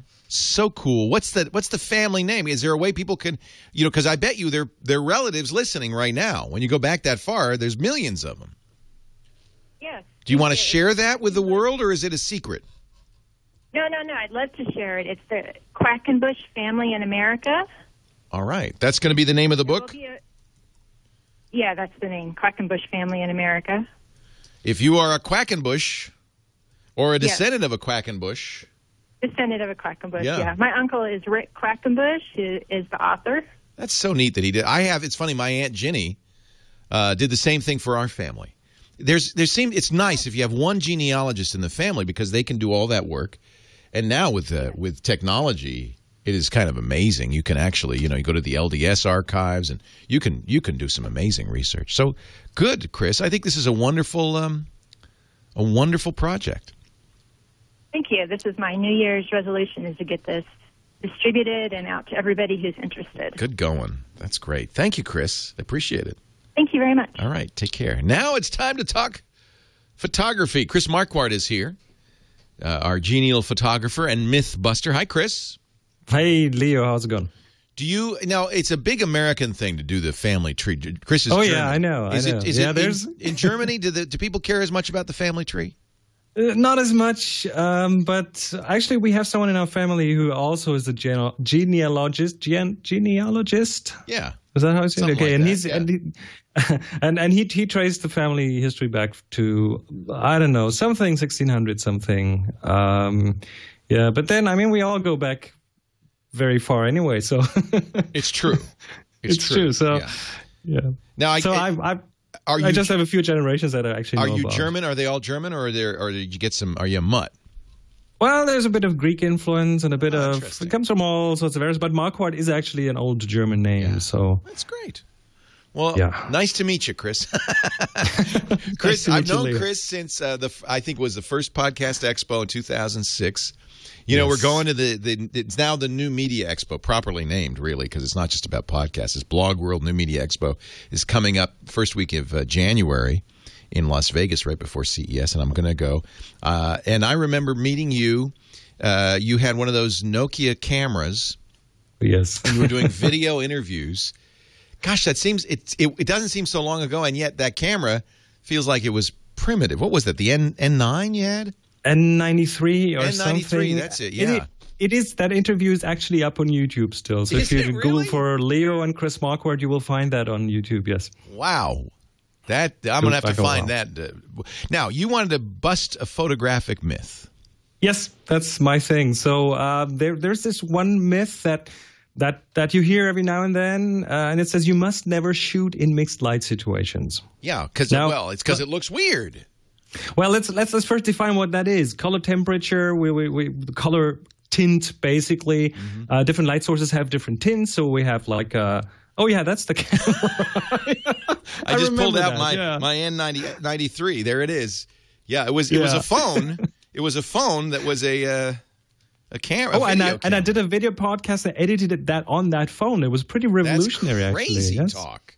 You're crazy. Yeah. Anyway, back to the photography. So mixed light, there's candles that are very warm. There's fluorescent light that can be quite cool, almost greenish. And there's a school of thought that says you're not supposed to mix those. It's got to be well balanced. And that's what white balance is for in your camera. Your camera has these little symbols or a Kelvin value that gives you a way to set the color temperature. It's hard to do white balance if you have different colors.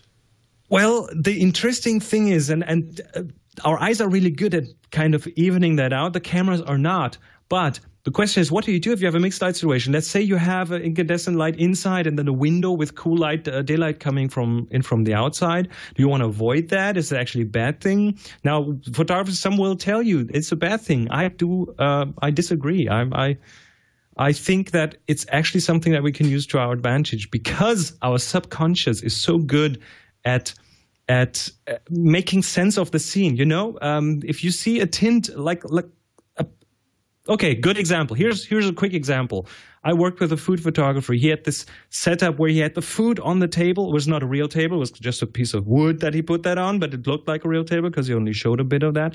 And then he had a light source from the front, which was incandescent, very warm. And then behind it, he had another light source, an artificial light source, but he made it look blue. Oh, dear. So what happens is your brain, you see that picture with your eyes, but your brain goes, oh, wait a minute, that's on a kitchen counter at a window because you have this warm light coming from the inside and you have the cool light from behind. So your subconscious goes, wow, you instantly see that being on a kitchen counter and it works really, really well. So the different tints of light, different directions will give you hidden hints about where it is and when it is. If the light is very, very from very low angle and it's very warm, it's going to be a sunset. It's going to be evening sun. If it's very cool, if it's coming more from the top, it is going to be in your mind. It's going to be more like an afternoon light. So different directions and tints will give your brain a hint of where it is and what it is. And mixed light situations will actually paint that picture for you. I never thought about that. That makes perfect sense. You know, I have these new LED light bulbs from Philips. They're called Hue. and they're kind of cool. Have you heard about these? They're RGB. Yes, I've seen them. So they can make any color from this light bulb because they have red, green, and blue elements in the light bulb. You don't see them. It looks like a standard light bulb. And then you use your iPhone or your iPad. And what you can do, which is wild, is take a picture and then say, I have 4 of them. Say, light 1, I want you to be that. And you can have 4 different colors. And it exactly is that. So there's, for instance, a picture of a sunset or a beach. And you can have one light be the sun, one light be the sand, one light be the ocean. And you do, if you kind of don't think about it, you feel like you're at the beach. Well, and if it's a sunset, make sure you hang that one light bulb a bit lower so that the light actually comes in from lower. That will be even more convincing because the direction of light is also very important. That's very interesting. What a great tip. So sometimes you can't control it. You have mercury vapor lights and you have fluorescent lights which are green and the mercury's absolutely. And then it just could be a mishmash. Well then you just want to white balance and you want to find out what is the subject in my picture and then white balance for that and make that look good and the rest will just fall in place. Make the flesh tones look okay. Somebody just said, and I think he's right. Basically, Aaron B says you're describing stage lighting. That's how they do it on stage. That's exactly it. Yes, simulating an outdoor scene or an indoor scene, that kind of thing. Perfectly right. Chris is at chrismarquardt.com. If you're interested in his workshops, he does them all over, including Everest. You'll find more at discoverthetopfloor.com. Also his podcast, The Tips from the Top Floor, and a lot more. And I found, and I'll play it during the break, I found the video that you did. It's ExpoCaster. Perfect, yes. ExpoCaster from October 2006. Whoa, wow. That's a long time ago. Almost 5 years ago. Almost, it'll be 6 in October. Chris, thanks so much for joining us and busting another photographic myth. Absolutely. All right, take care. Leo Laporte, the tech guy. We'll go back to the phones, 8888 Ask Leo. Our next call is from Altadena, California. Dwight is on the line. Hi, Dwight. Leo Laporte here. Oh. Hey, Dwight. Hey, thanks for taking my call, man. Thanks for hanging on. I appreciate it. Well, I'm very excited, and I think my brother's listening. I've got to say hello to him. He's the one who said, you got to call Leo and ask him that question. So, what's your brother's name? Dennis, if that's okay. Hey, Dennis. Dennis. Dwight got Dennis. on. Hey, well, here's the thing. I'm not a tech guy. You know, I listen to your show on occasion, but I really don't know anything about computers except, how to use mine. But I am a voice, I guess you'd call me a voice actor. I'm a news reader for a new iPhone app. Well, what's the name of that app? It's called Umano. It's UMANO. I think it's Italian for human. Hang on, because I want to talk to you about it in just a second. We got to take a break. Leo Laporte, the tech guy. Umano wants to tell you the news. Literally.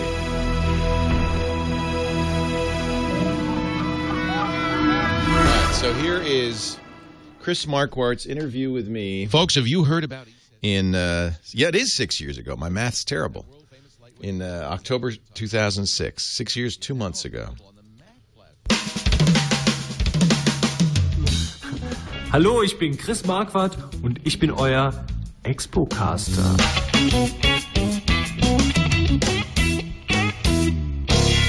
Oh my. Is this going to be... Your mother could recognize that. Yeah, I don't give you permission. Is that a 90? Is that the N90? That's a 93. You like it? 93? Yeah. That's the 93? Übrigens, das ist Leo Laporte, einer der ganz wichtigen Podcaster. I'm stealing his Nokia. You want to steal it? I want your Nokia. Sorry, I can't give that to you. Here in the States. I know. Is it unlocked GSM? No, of course. No. Trade ya. What for? What? I got nothing. I got nothing. I want it. I got a SIM card. Well, I'm so jealous. Let's talk about it. Video call. Oh, I should just watch this, and I would know, wouldn't I? Exactly. Yeah. So do you do your podcast this way? This is just a one-off. This is the Expo cast. Okay, I'm doing this for the German market. Oh, that's neat. Kind of hyping my winning of the podcast award for the second time and being there. That's where I know you from. Yeah, that's where I know me from. Floor. Yeah, that's me. Yeah. Okay, I knew your name. I couldn't. Yeah. Okay. Good. Take one and please hold it into the camera. Whenever I'm in Tübingen, I listen to tips from the top floor. Leo, you just made my day. You know that? The last time I was in Tübingen was 1967. I was 12. You've been there? Yeah. Wow. Yeah. My father. Why? My father is a geologist, and he went to the university briefly there to do some lectures or something like that. Yeah. Okay. Yeah. I remember we had to. I was just a kid, right? I was sitting there with my little sister on the grass, and I remember that if anybody came up to us, we were supposed to say, "Mein Vater is mit Professor Erben."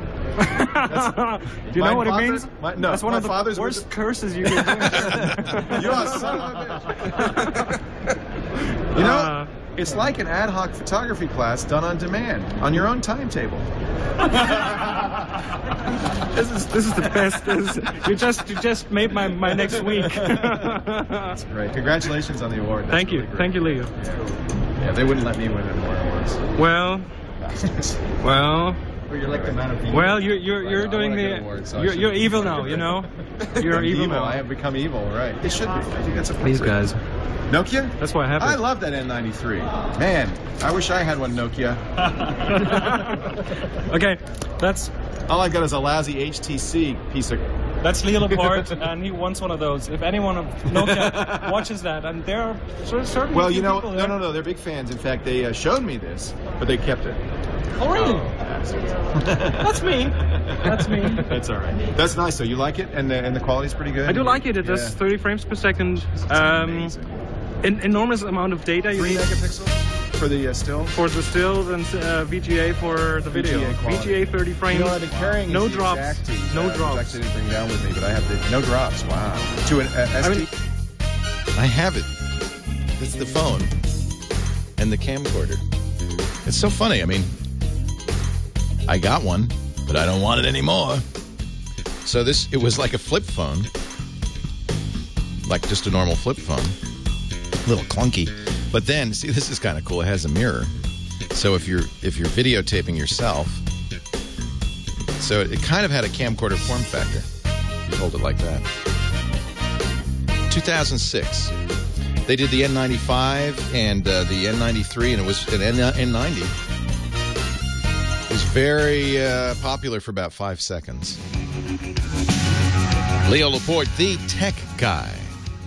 8888 Ask Leo. Dwight in Altadena, California, is a voiceover artist, a news reader for a new app. It's an iPhone app called Umano, U-M-A-N-O. Umano is the name of it. Yeah, there's a few ex-Google guys. They're in the Bay Area, and they put this thing together. And basically, it's a news app. Most of the articles are tech-related. They pull them from blogs. I read one the other day from the LA Times, which is more news than the others. And for people who are commuting or in their cars or something, they want to hear a full article and not just a short little news snippet. I like it that it's real people. They're not using some robotic voice. I'm sure you like that too. That's what they said. The thing that's going to make them successful is that they're using real people with actual interesting voice. Well, I hope my voice is interesting, but I do a few every day, and it's really kind of fun to do. And as far as the technology goes, and I don't know how it works, but it's magic. You never should have to ask how technology works. It's magic. So you don't go into the Umano studios. You do it at your desk.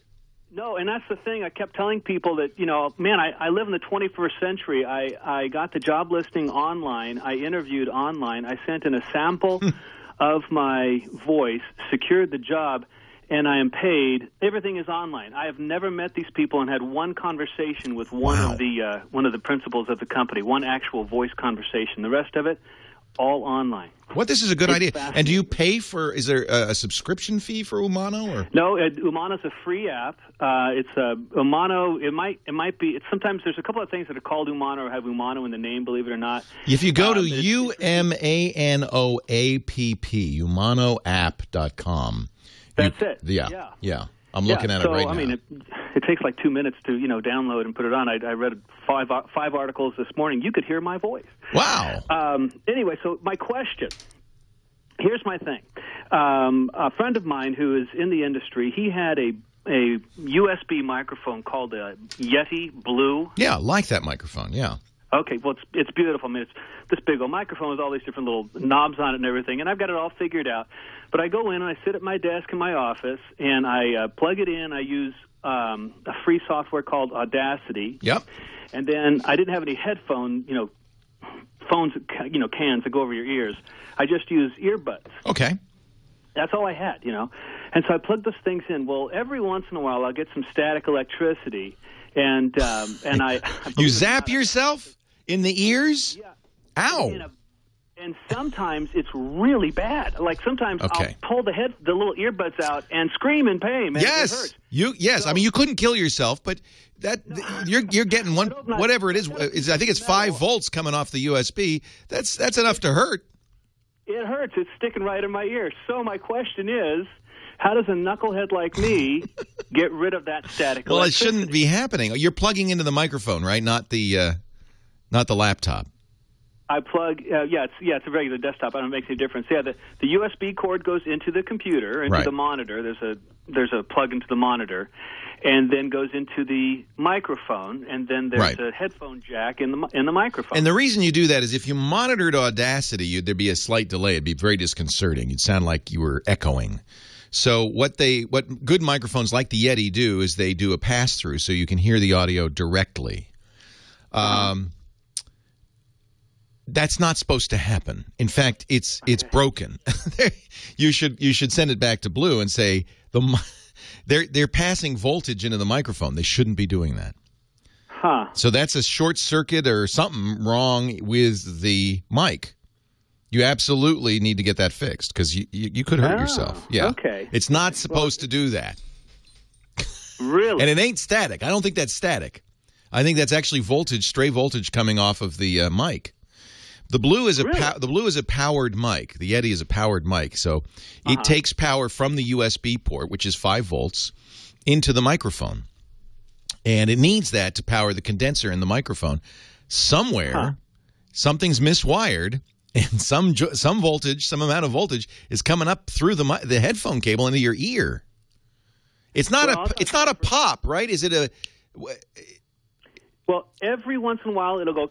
It'll pop a little bit, and if I reach over, I've got this piece of metal next to my desk. The business that I own, the office I'm talking about, is a shelving company. So I got a piece of metal next to my desk, and I'll touch it, or I'll touch the light switch, and I'll feel a static, click, right?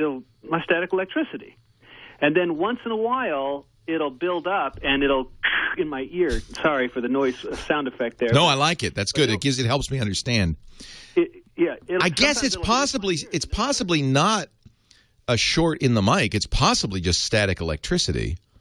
Yeah, that's my question. I'm thinking when this happens, and it's not. By the way, I've had this happen. It can happen.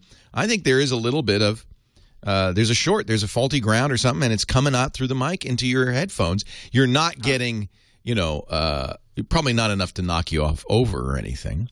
Oh no, it's just sorry for the. And it happens when you touch the metal. It's shocking. It's shocking. It's shocking, I tell you. And it happens when you touch the metal. It happens. Well, sometimes if I'm at my desk and I turn left to look at the screen and then turn right and look back at the page, my copy that I've printed out to read, and then. Then all of a sudden I can feel it. Sometimes I can feel it building up. But I've gotten to the habit now of reaching over and tapping that piece of metal, like you get out of your car. And that gets rid of it? Well, yeah. But I'm just wondering, is there something I could do so I don't have to have I would try calling. Look, Blue is a very good company, and you spend a lot of money. This is a several $100 microphone. I think you call Blue and say, hey, I'm getting shocked. I don't think this is a static like where you rub your feet against the carpet and you touch the dog's nose and he goes, ow! I don't think this is that.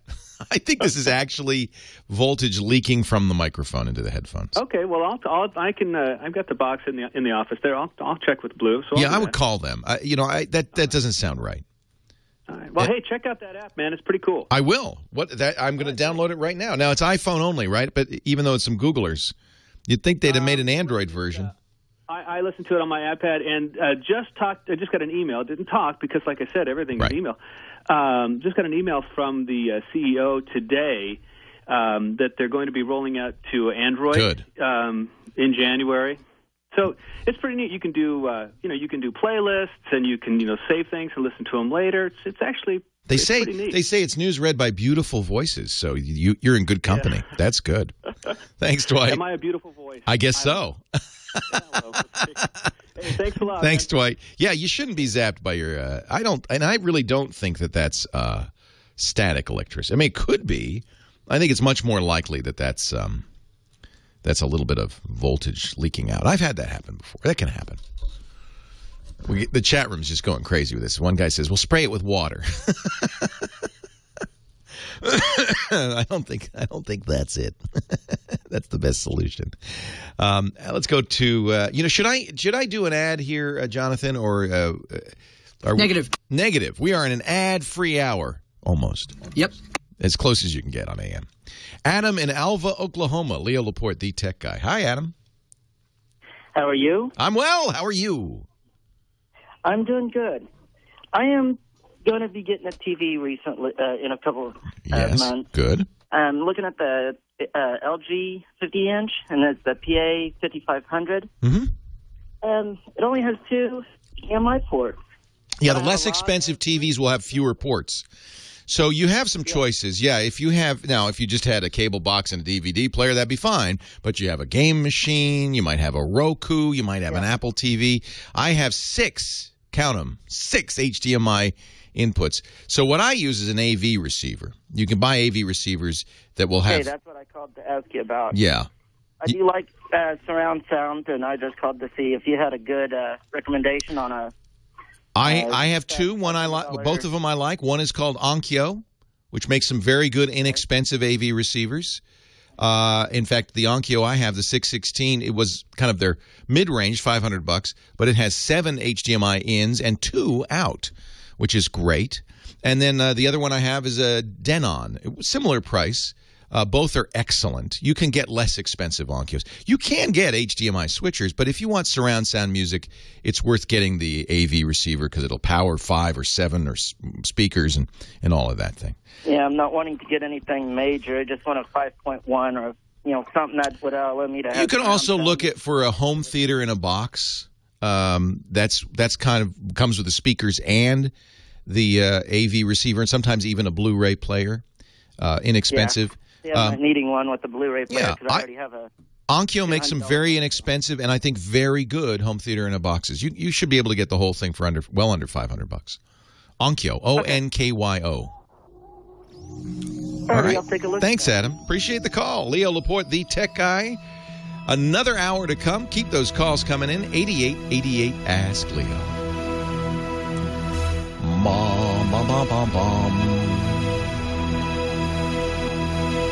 Yeah, we have the same setup as yesterday. We have a billboard this next hour and live at the end. I think I didn't do a live ad, though, yet. So there's just the one. When we built the new tech, yeah, you just did that one billboard. Yeah, yeah. Cloud. We store documents there. We hold meetings there. Lou MM, you want to do that? I don't know. He didn't say. That's a good question. Oh, why aren't I at the 49er game? What's the score? We're gonna whoop them suckers. Let me change the channel.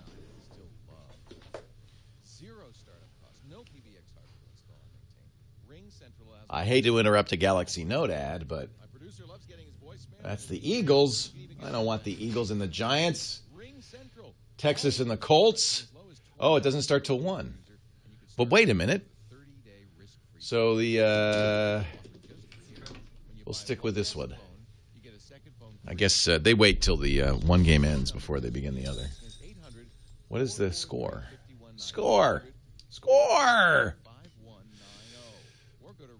Lisa is there. She took Mario, her nephew.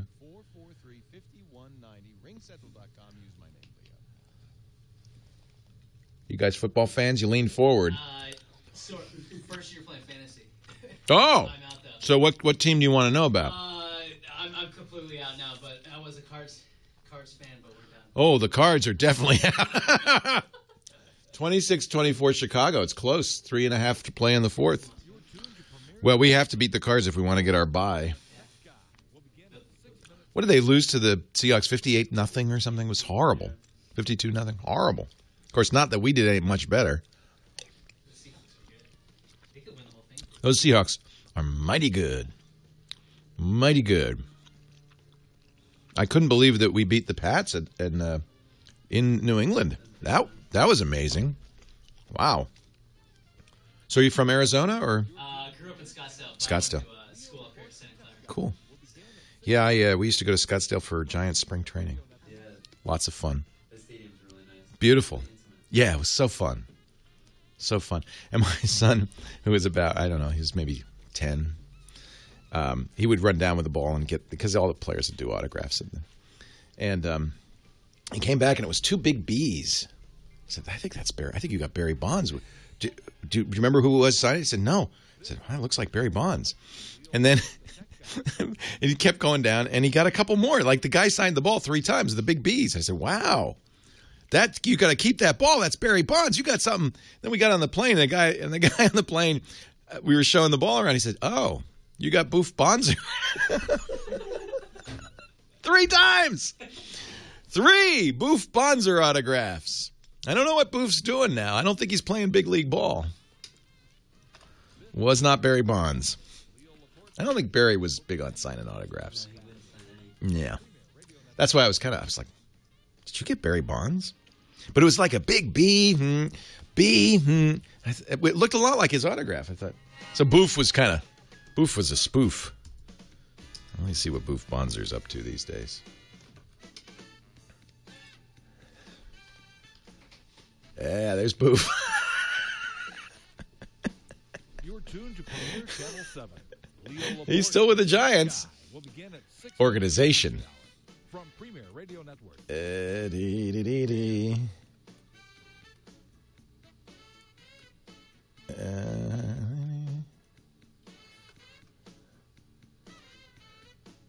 That's so funny.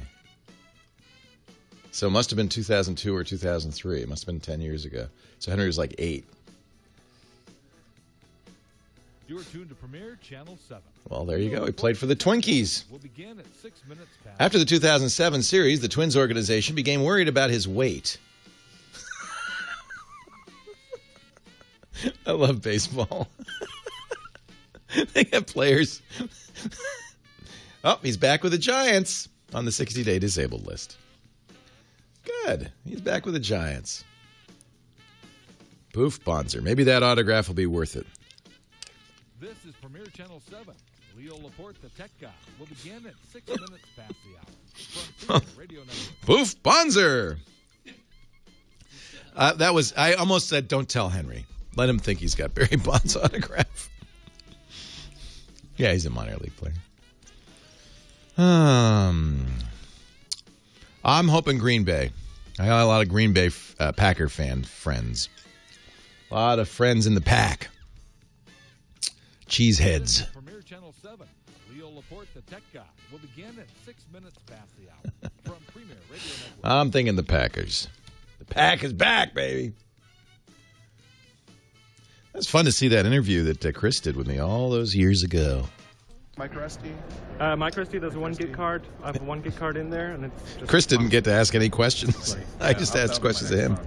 Sometimes it gets a bit out of sync.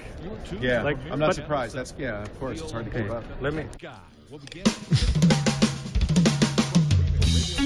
That was it.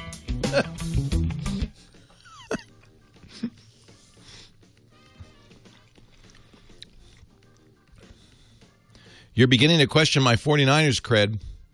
Wait a minute. But I have the hat. No, I'm a 49ers fan because I live in the Bay Area and because Lisa would kill me if I weren't. Leo Laporte, the Tech Guy, will begin at 6 minutes past the hour from Premier Radio Network.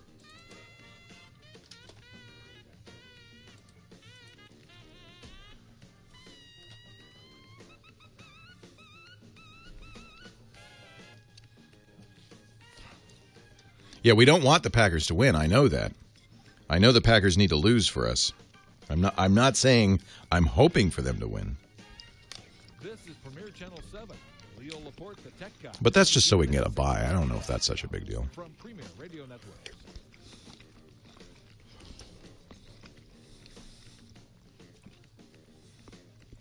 I'm more of a baseball fan. But I've become I know the bye is a big deal. I know. Especially with our injuries and welcome back, Bronwyn. This is Premier Channel 7. Leo Laporte, the Tech Guy. Yeah, Lisa's got her getting a seat license for the new stadium. NFL's kind of a ripoff. I'm a Red Sox fan too, because I grew up in Providence. Grandparents live in Attleboro, Mass. My mom and sister live in Cranston.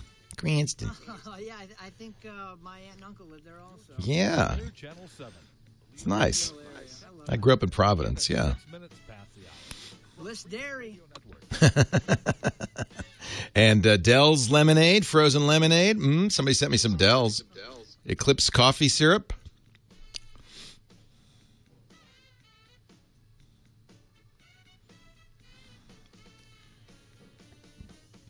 Football's fun on TV, I agree. Baseball is slow. Baseball, I'd rather go to the stadium. Football, I'd rather watch at home. You know, there's only 11 minutes of action in an average NFL football game. 11 minutes of actual play.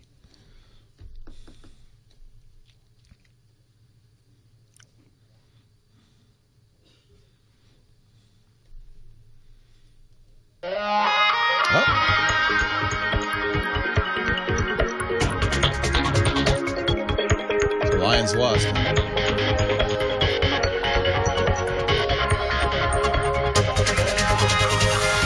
There's about 2.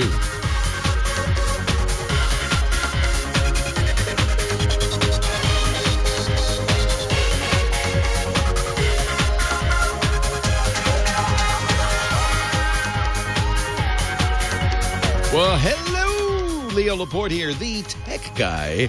The guy you wish lived downstairs so I could come upstairs and fix your Wi-Fi, get your computer to boot, back up your hard drive, teach your kids how to use their smartphones. That's what I do. And I do it on the radio, so it doesn't matter if I live downstairs or across the country. You can listen every weekend. We talk about high tech. You can also go to our website, techguylabs.com. That's where we put all the information from every show. It's all there, techguylabs.com, organized by show, but also you can sort and search by subject, by topic, by keywords. You'll find video of most of the shows there, so you can watch the question be asked or listen to it if you want to close your eyes.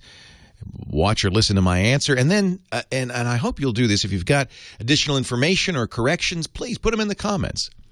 The site's free, will always be free. It's always a chance for people to go there and search for information. So I want to make that a great resource for everybody. TechGuyLabs.com. You'll also find a link there to our great chat room. What fun it is. And I watch the chat room. In fact, you know, it's been hard. I've been taking some time off from the podcast. We do the radio show on the weekend, but we have this huge studio, and we do a bunch of other technology-related programs all throughout the week in audio and video. You're invited to listen, by the way, at TWiT. Stands for This Week in Tech. TWiT, TWiT.tv. They're all there, this show and 20 other great podcasts.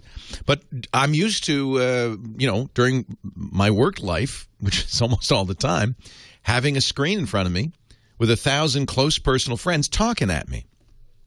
Our great chat room. And it's great because I don't have to remember anything. What was the name of that? And then somebody knows. And you kind of get hooked on it. And I find myself now sitting at home or driving the car going, hey, who was that? And I don't have a chat room in front of me. My hive mind is missing. Someday we'll all have a chat room. Maybe we were talking about wearable computing, how this might be the next big thing. And maybe that's what the value of a wearable computing would be. Maybe the Google glasses that you wear and you see all the time. I could have the chat room with me everywhere, all the time. An IRC implant. I love it.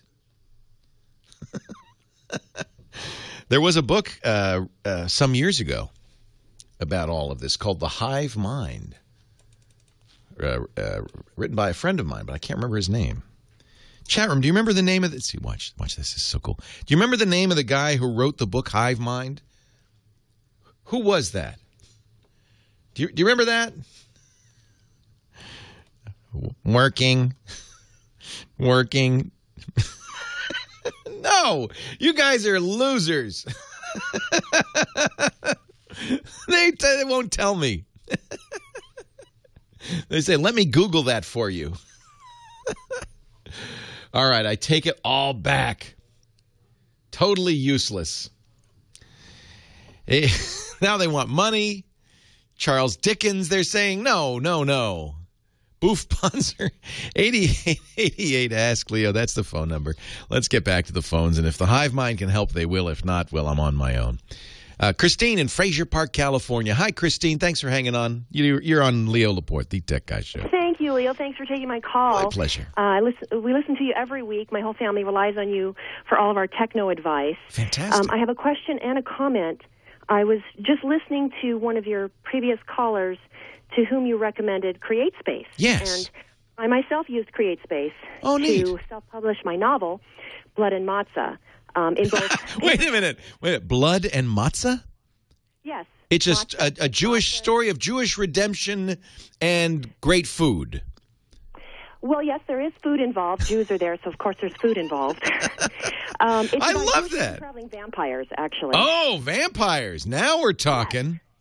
Yeah. Now we're talking. So you went to CreateSpace.com. That's Amazon's kind of self-publishing site. It lets you. And it's fabulous. I highly recommend them. I published in both paperback and for Kindle, and I highly recommend them. They have great customer service. One bit of advice to one of your previous caller who you recommended them to is be very precise with your explanation of your revisions. They have great customer service, but they don't necessarily know your work as well as you do. Right. So when you send stuff to be revised to their editors, just be very explicit when you're describing those changes. How was that experience for you, Christine? Exactly how you want them to change it. Did you sell some copies of it? I mean, how did it go? Oh, yeah. But that leads to my next question. It has to do with additional forms of online marketing and promotion. I'm kind of a techno-rube myself, so the learning curve has been immense for me. I know how to use computers, but it's not my area of expertise, so I've really sort of reached an impasse with marketing and promotion. I currently have a website, a blog, a Facebook fan page, and an online store, and they're all accessed through my website, which is bloodandmatzah.com. And let me just say something, Christine. You're doing a lovely job of marketing yourself right now. Well done. And actually, if you're going to market, if you're going to do this, you can't be shy, can you? Well, no, and I've never been accused of being a wallflower. Yeah, and I've interviewed book authors many times, and you know the good ones because they'll say, as I mentioned in my book, Blood and Matzah, available at Amazon.com. Yes. Well, I guess I'm good at that. So, and then you're doing the Facebook page. That's good. Now, the key is to interlink all this stuff. You have a Twitter account?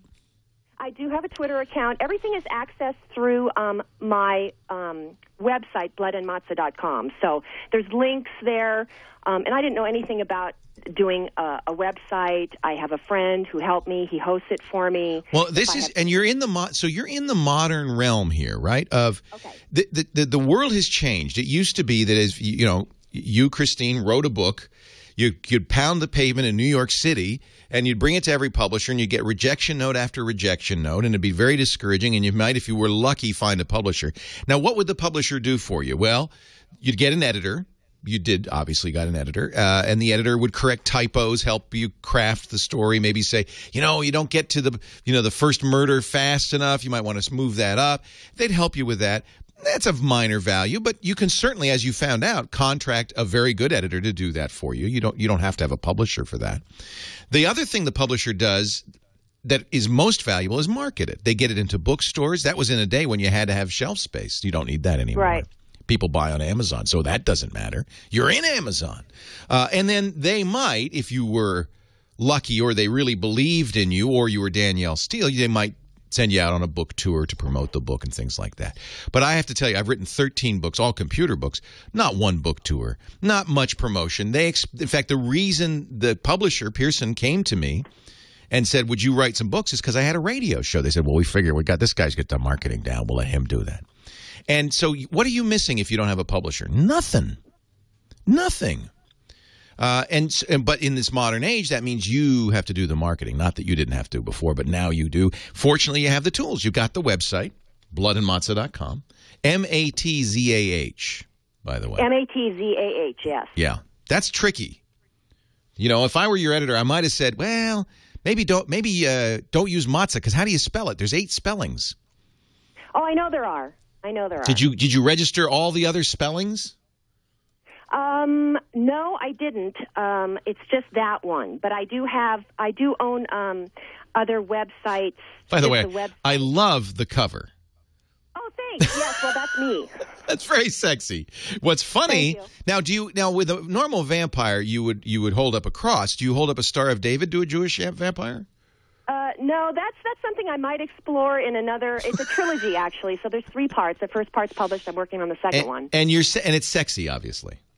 Yeah, well, yeah. There's it's not for your. It's an adult book. Yeah. So yeah, as it should be.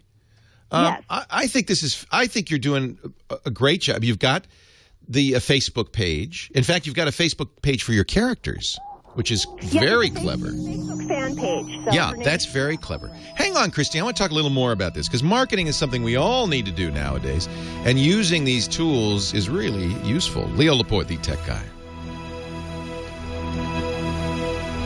So this is great.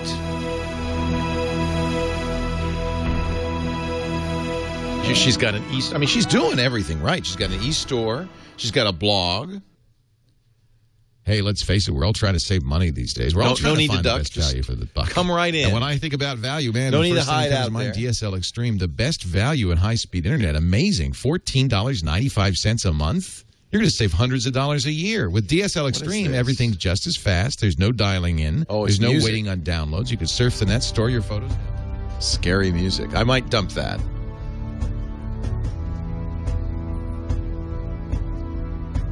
I think websites that begin with music don't. I think this is fantastic. Now, bottom line, though, it's got to be a good book. Mm-hmm. Although, what does that mean? Is 50 Shades of Grey a well-written book? No. But it did scratch an itch. Are you guys taking off? Okay, I just want to say we could take pictures. But if you're coming back, we'll do that when you get back. Yeah. You can take them now. Come on in. Have a seat. With today's high-definition content, you want your movies to appear with show-stopping quality in both dark and home. Where did Laura go? He decided not to.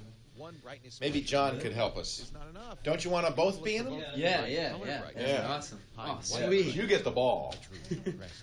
Oh, this is awesome. Consistent, true-to-life color with Epson projectors. Whether you're watching movies, playing video games, or just watching a family slideshow. Check out the new 3020 and 5020 Ultra Black 2D and 3D projectors. Are also available in wireless. These projectors are still the only way to get truly huge images, up to 300 inches. That's 25 times the size of a 60-inch flat panel. Epson has what you need in projectors, whether you're a first-time buyer or an elite AV enthusiast. You'll find the right projector for your home or office needs with 3 times the color brightness than competitive models. Visit Epson.com to learn more. Epson, built to perform. Snowed in Ithaca. Yeah.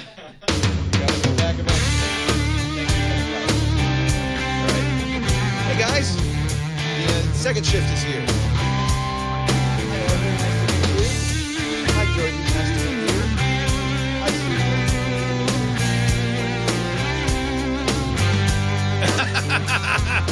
You have my deepest sympathy. Well, we're the only 45 minutes left, so you're in good shape. Do you want to sit down, or do you want to just get a quick picture? Well, come on back, Arthur. I think we have a little more time before the show.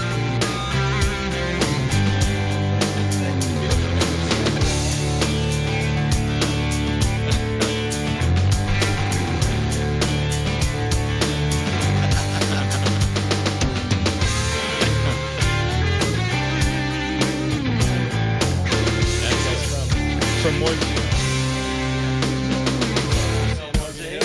Yeah, I used to live and work in San Jose, up the road. Before Clock became a Bollywood station, I worked on KLOK. And are you on vacation? You go up to the wine country, or yeah. Fun. Are you enjoying it? Isn't Sonoma great? I love Sonoma. You know, I like to vacation in the area because we live in this great area. You don't have to fly to Florida or Hawaii. You know, we live in such a great area. So, yeah, good.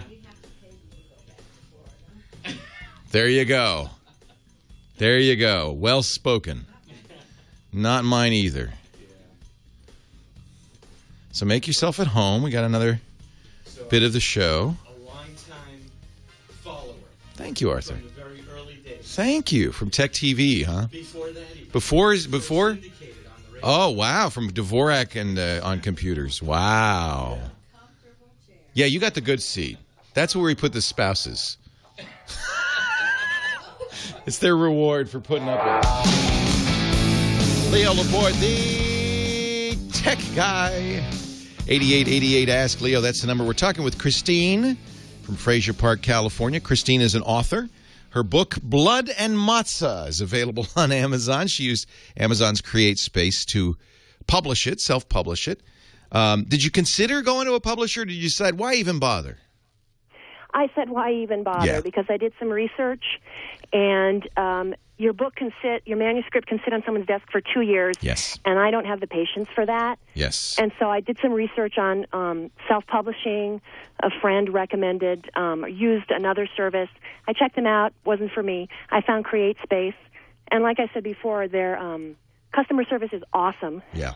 And, you pay a fee. It depends on, they have package deals. And you just pick the one that works for you. And I did all my own editing. You didn't hire an editor. You can. They offer that. No, I did not. Yeah. I'm pretty smart, so I did the editing myself. Yeah. Now, again, the media has really changed. In fact, this is going to be the subject. I'm giving a speech at the New Media Expo in January in Vegas. And this is going to be the subject of my speech. We've lived in this era where big media controlled everything: movies, books, television, magazines. And you had to go hat in hand. In order for me to become a radio host, I had to go to the people who owned radio stations and say, please, sir, give me a show. And you beg and you plead and you work your way up through. And it's hard. It's difficult. The people who control it are not necessarily the arbiters of good taste. But because it's so expensive, it's the people who have money. But all that's changed. In the Internet era, anybody with a computer and access to the Internet can do it all themselves. Whether you're a filmmaker or an author, you can do it all yourself. But the one thing that you have to learn, I mean, if look, I'm not a business person. I hired somebody to do the business for me. I'm not very good at marketing, but I've done the best I can building a brand and all that stuff. Maybe I'm better at marketing than business. So you hire out the jobs you can't do. But ultimately, you're going to do best, and I tell kids this, if you know how to market yourself. And I think we have this kind of bad impression of, I don't want to be pushy. I don't want to be self-promoting. And you don't have to be pushy and self-promoting, really, but you do have to be willing to do it. You do have to be able to toot your own horn a little bit. And I sense that you can do that, Christine. Yes, you know, you keep cutting in and out a little bit. So if I don't answer questions, that's right okay. away, I apologize. I'll talk a little louder, and apparently that helps. I don't know why. This radio stuff is new. Once they figure this out, though, it's going places, I think. So let me tell you about my friend Guy Kawasaki. Now, here is a marketer extraordinaire. Guy Kawasaki was the first evangelist for Apple computers.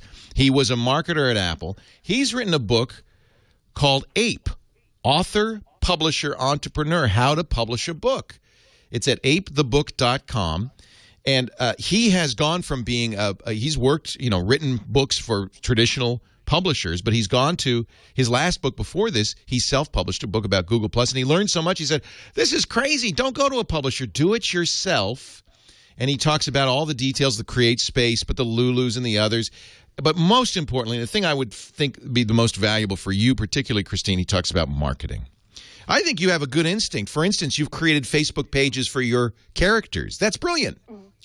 What marketing really is building a community around your products. You know, the model for you is a woman named Amanda Hocking. Do you know who she is? Okay. Do you know who Amanda Hocking is? I don't think so. So she's an interesting story. She wrote young adult fiction of the paranormal. Just like you, didn't publish it, self-published, has become huge, signed a multi-million-dollar contract with a mainstream publisher after self-publishing 17 novels in her free time. Yes, okay. She got a $2 million contract. So she is the example of somebody who used Twitter, used Facebook, used Amazon to put herself out there and to let the world know she existed. Now, she also, and I think you've done this, but she also picked a genre where the audience really, if they like you, they love you, they embrace you, they tell their friends. Those kind of books are going to do better, aren't they? And I think when you talk about Jewish vampires, you're going right down the middle. That's the sweet spot right there. Yes.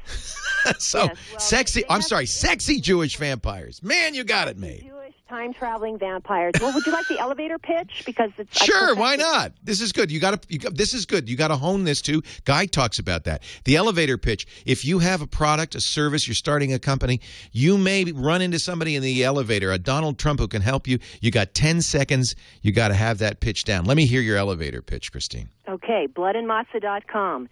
Jewish time-traveling vampires on a mission from God waging a holy war against evil. Got to read it. I got to read it. Yep. Okay, cool. So, Christine, it is a challenge. You're right up against the hardest part, which is the marketing. You would think the writing would be the hardest part, but if you're a writer... No. So far, editing has been the hardest part. Right. Editing sucks. Yeah, there's something hard for everybody, isn't there? Yes, there is. And it's not a bad thing to outsource the things you're not good at. Right. So be willing to do that. I certainly had to hire a business partner or I'd be broke on the street. But, just know what you're good at, know what you're not good at, do the things you're good at. I sense you're pretty good at marketing. I think judging by your website and the stuff you've done there, I think you're really on the right track. Oh, thank you. Make a Twitter account for each character and have them say interesting, funny things. Okay. Well, ultimately, Christine, this is something you can't get around. Your product has to be good. Mm-hmm. You could be the best marketer in the world. If you wrote a book that stinks, it ain't going to help.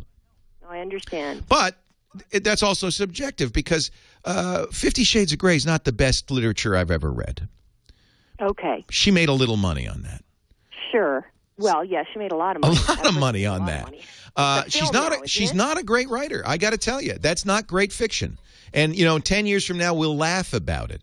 However, she found the right market, the right time, did the right market, blah blah. So when I say it's got to be good, I don't mean it's got to be objectively Shakespeare. It has to be good for the market you're aiming at and who you're trying to reach. It has to work. And no amount of marketing will get around that. So make a great novel first, and then figure out how to do it. One last tip, Christine, don't put music on your website. No one wants music to play when you go to a website. So just take that off. It doesn't add to it. Other than that, I think you're on the right track. Good luck to you. And I think it's very smart to call a national radio show and say your name and your elevator pitch a few times. That doesn't hurt. But the reason, I think it's great. I want you to plug your book. That's fine. But I think it's also very valuable because you're going through something that a lot of people would like to, a lot of kids got a video camera or even a smartphone. They want to make movies. There's YouTube, right? You want to write magazine-like articles? There's blogs. You want to write novels? There's Create Space. You want to dance and sing into your hairbrush? There's lots of places for that. That's what Facebook was made for. This is a wonderful time for people who are creative and talented. You get to do it. Leo Laporte, the tech guy. And I do recommend Guy's book because this is artisanal publishing. He stole my idea.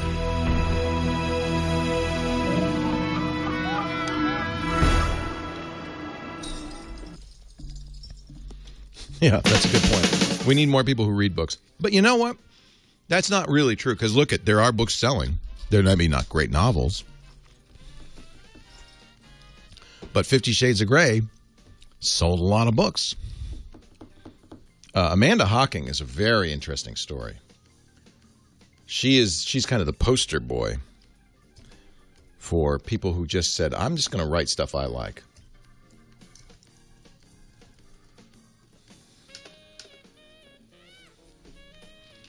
She's done very well for herself. She lives in Minnesota, small town.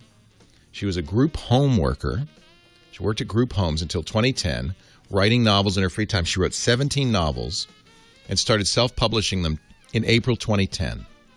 By March 2011, as a self-published ebooks publisher, she'd sold 1 million copies and earned 2 million of sales. But this is without a publisher. Without a publisher. They're a vampire romance series. Hey, why was I cutting out? I was shouting on that. She signed a $2 million deal for 4 books from St. Martin's Press, which I think is a mistake. And this is one thing I see happen a lot. It's very tempting and maybe not a mistake for her. But I see a lot of people in my business, in podcasting, so we're saying, oh, I want to make it in mainstream. She made $2 million selling them herself. I don't know if she really needed St. Martin's Press. You think? Maybe. I think sometimes people have it in their heads, oh, you haven't made it unless you're with a real publisher or a real radio station or whatever. And I don't know if that's true.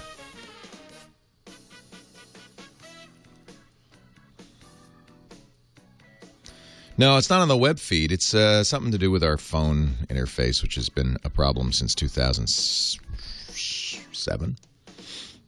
2008. Niners, no score, but it's only 3 minutes into the game, so I can't really tell.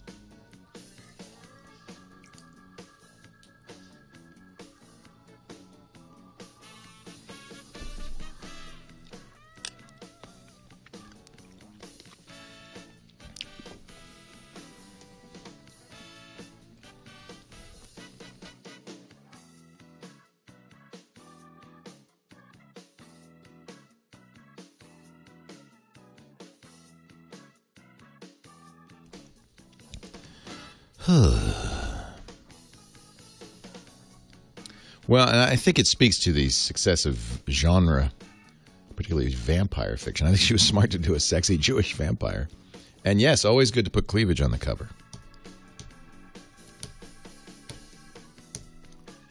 I mean, that's me.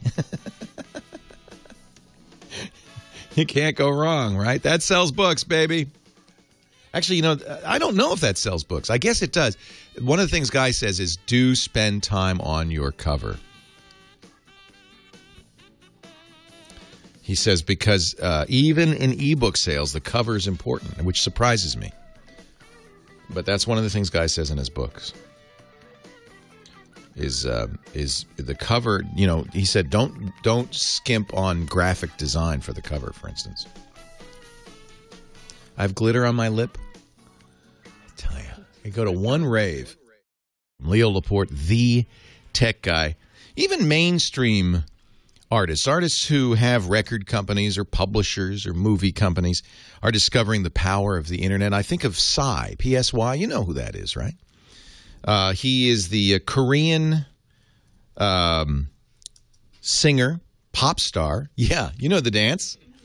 He was huge in Korea, but not very well known in the U.S. until he made kind of a funny video that he put on YouTube. The video went out up on YouTube in July 15th. And by the end of the year, less than 6 months, it had reached over 1 billion views. You know the song. Do I have to even play it? Now Psy is a worldwide phenomenon. Everybody knows the dance. Everyone knows Psy. And by the way, to date, he's made over $8 million on the YouTube video alone. On the YouTube video alone, he's made $8 million.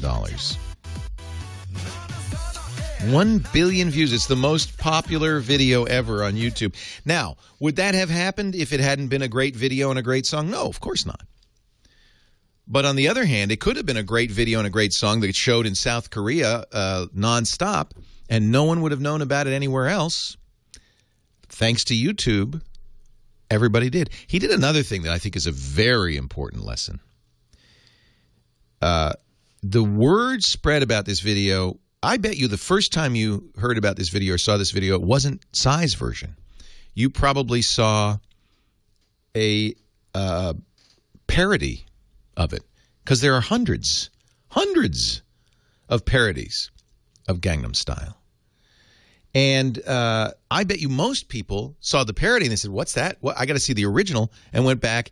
And that's part of the reason it spread. He did not pursue pirates.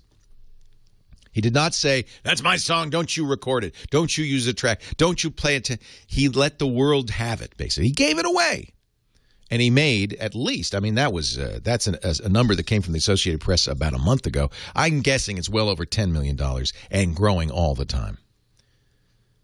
So you got to have good content. You can't, there's no substitute for that. It's a crazy video. You watch the video once, you got to watch it again just to see what you just saw, because you can't believe what you just saw. So that's 2 views right there. And then it happens that if you listen to it twice, the song is an earworm. You can't get rid of it. It's in your head. It'll never go away. So he did it right. There's no question. Putting it on YouTube and not pursuing pirates, that was really the right thing to do. That's what spread it around. 1 billion views. Amazing. So you got to do it all. And people, I think sometimes they look at YouTube and say, but look, there's so much horrible, worthless, waste of time stuff on YouTube. Yes, there is. That's fine. That's what's going to happen. When you let everybody do their own thing, when you give everybody the tools to make their own videos and make their own music, to write their own books, there's going to be a lot of bad stuff. A lot of stupid books, stupid videos, stupid songs. There's going to be a lot of Rebecca Black's Friday. There's going to be a lot of that. But the key to remember, and I think it was the science fiction author Theodore Sturgeon who said this. He said 90% of everything's crap. But that means that 10% of everything is good. And maybe 1% of everything is great. And maybe 1% of 1% of everything is amazing. Well, if you've got 1 billion, how many? I think it's 24 hours of video are uploaded to YouTube every minute. So there's so much more stuff. Yes, there's a lot more junk, but there's also a lot more excellent stuff that you would never have seen, like, Psy's video. So that's the power. It's 72 hours now. R. Chandra in the chat room says it goes up all the time. 72 hours of video every minute uploaded to YouTube. Wow. So obviously, all that video is not getting seen. Most videos, including many of mine, I'm sad to say, get 100 views or fewer. But every once in a while, something gets 1 billion. Wow. 1 billion views. Eric in Anaheim, Leo Laporte, the tech guy. Hi, Eric. I'm here. Welcome, Leo Laporte here. Okay, hi, Leo. Nice talking to you again. Nice to talk to you. What can I do for you? Okay, so I have a quite complicated question. It is a little bit for me. I hope you can help me out. Okay. So I own a business. It's a bookstore, and at the same time, we have a big conference room to do events. But my task here is I have 2 TVs on the windows on the outside for display purposes, and 2 30 inches inside, also for display. So I need to display information on all those TVs or screens, like videos, information about the events coming up, or also slides with picture. So the question is, what's the best way to connect all of them to display the same image on all those TVs, and also to have the option to display different images or videos on those TVs? Oh, that's an interesting question. You want to do both. You want to say you want to show the same thing sometimes, and sometimes you want different things. Yes. So this is what I did. So I bought like 100 feet HDMI cables to connect to all of them. So then I bought a switcher. And I have a MacBook with Retina with the HDMI port on it. So that will give me the same image on all of them. Right. So, but I want more, and I just don't know where to go or what to get. There are a number of companies. That do this, Eric. We have, for instance, I think this is a great idea, by the way, for a bookstore. If you've got events and you want to publicize it, I'm even seeing this now in restaurants where they have big screen TVs instead of, they used to have in fast food restaurants the menu on the wall. They'll have big screen TVs, tea rooms, where there's a Mac Mini connected to each monitor, or similar inexpensive compact computer hooked up to each monitor, controlling that monitor. And it's great. I mean, it's a really good way to have a very flexible display. And the good news is cheap big screen monitors are widely available. What do we use? We use something called, I think, TCL. They're very cheap. I'm looking at one right now, in fact. I think a 42-inch monitor, which is good size for a display in a window, perhaps, is just a few $100s. So there are solutions. In fact, a very easy solution would be to have a computer hooked up to each of them. Then that way each could do something different. But there are a lot of companies that do these things. There's one called 9X Media, I'll give you as an example, that specializes in video walls. And they can do multiple displays on each screen, or the same thing on one. They can even do, if you put multiple screens together, one big display made up of all those individual screens. That's a traditional video wall. They make software that will do all of this. 9X, the number 9xmedia.com. But A10 is another company that makes hardware switchers that will do something like this. Matrox has a solution. You may remember the name Matrox. They were a very successful video card company that got kind of swamped by NVIDIA and ATI. So they've gone into the business of multiple monitors, kind of a specialty business. They do some very interesting solutions. The Mura series, Mura for wall, M-U-R-A, is designed exactly to do what you want. The Mura MPX system. So there's a lot of good choices out there. This is a very common thing to do. We even have, if you walk by the Brick House Studios, our Tech Guy Labs, we have displays on the street where they'll show the chat room and the video that's on right now. And I'd love to have even more. I think it catches the eye. People are used to seeing things on TV. So Matrox, MATROX.com, their Mura, M-U-R-A system, or 9xmedia.com. Both good choices, Eric. Leo Laporte, the Tech Guy. Remember Matrox?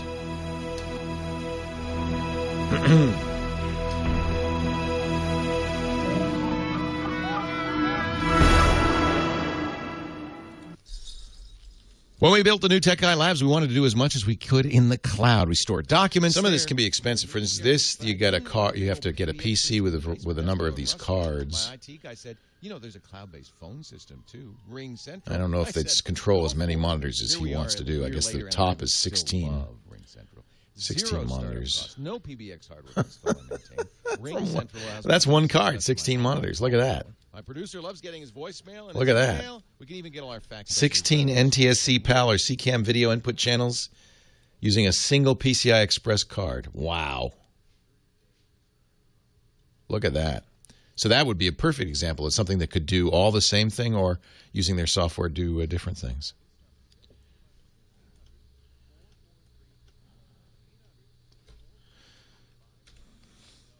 Or go to Ring Central. Yeah, I saw that, Ricardus. 800. A lot of video numbers went way down. It's a crazy world we live in, and more than any question I get asked is, how do I get protection? I don't think Gangnam Style was one of them, though. I love it. You do the dance. As soon as I mentioned it, you knew. She's going. I don't think we discovered that video, but our show NSFW was one of the first to show it back when it had 50,000 views. Way back when. Tech Dude wants to know how the radio show gets syndicated. So the way this works is the show is owned by probably the biggest radio syndicator in the U.S., Premier Radio Networks. It's a division of Clear Channel, and so. I am up here in Northern California using an ISDN line and a codec from Telos called the Zephyr. It's a box that takes my voice and our audio, compresses it using there's a variety of different codecs it'll use. G.722 is a common one. MPEG-2, it uses AAC. The best quality is AAC.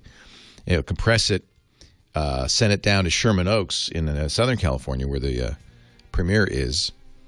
That's where our board op, Kyle, who's normally our board op, Jonathan, who's a fill-in for the holidays, is, and our Carl Screener, Gina's down there. So they're running they're in a kind of what looks like a normal radio studio. I'm just an input. They're playing the music and all that stuff. And then there in that building is a network operations center. So they take all of that, and that goes down to the network operations center, and they put it up on a bird. So that's why you hear at the beginning of the shows and in the breaks, whatever he says, satellite C7 or whatever. That's where we are. That's the transponder we're on. And then, of course, they have a large sales force that goes out to stations and says, "Would you like to play the Tech Guy show? It'll only cost you." And they get it. So we're on about 180 stations. The last time I counted, something like that. Those stations have downlinks, and most of them have satellite downlinks, and they'll get the shows off the satellite. And they'll broadcast it over their terrestrial antennas.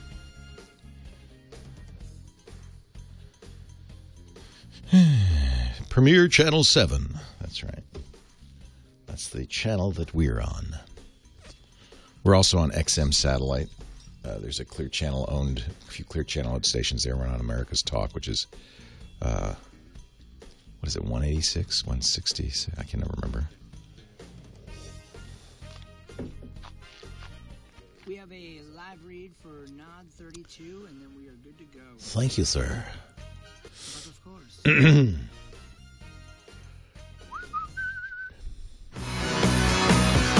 Leo Laporte, the Tech Guy. Last few minutes of the Tech Guy show for the year 2012. What? Well, yeah, because next time it'll be 2013. 8888 Ask Leo. That's the phone number. Actually, don't call because I think I have more than enough calls to get through this last few minutes. Let's go to Westchester, Pennsylvania. Mark's very patient, hanging on for the last hour. Mark, thank you. Hi, Leo. Good to get a chance to get in on the show. You really nailed it at the beginning of the show where you talked about Windows 8 being a pain in the butt, and I just agreed. And I wanted to let you know that this is exactly what I asked for a Christmas present. I've been at it for a couple of days now. And, even though I had Norton up and running, it still allowed a really nice little bug to slip through.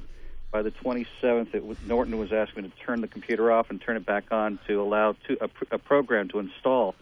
And it unfortunately turned out to be My Web Search, or also known as searchus.com, and it piggybacks with Yantu and Tidy Network. And it's supposed to be some sort of search engine, but in all honesty, what it does is it makes a mess out of Internet Explorer 10 and also the Mozilla Firefox. And I've run through this before once a long time ago. I knew exactly which programs to delete and reinstall and put the Bing browser back in. I got it all back to square, and then discovered that I still am suffering a little bit, just a little bit, with what I call gray blazer disease. When I try to work my blogs or something like that, it unfortunately goes to gray, the screen goes gray, and you can't add anything or add a picture or something like that. So my Explorer 10 is corrupted or slightly damaged, and let me tell you, trying to get that replaced is like pulling hair out. That's where I'm at right now. Yeah, isn't that nice? I don't. As much as me, I would love to say Microsoft, it's all your fault. As much as I'd love to say that, it isn't exactly the case. When you have an operating system that has 95% of the market, you're just a target, and the bad guys will take every opportunity to infect your system. This Search US is a browser hijacker, changes your home page. And often it comes along with other software. So it's possible that you installed something and it installed it along with it.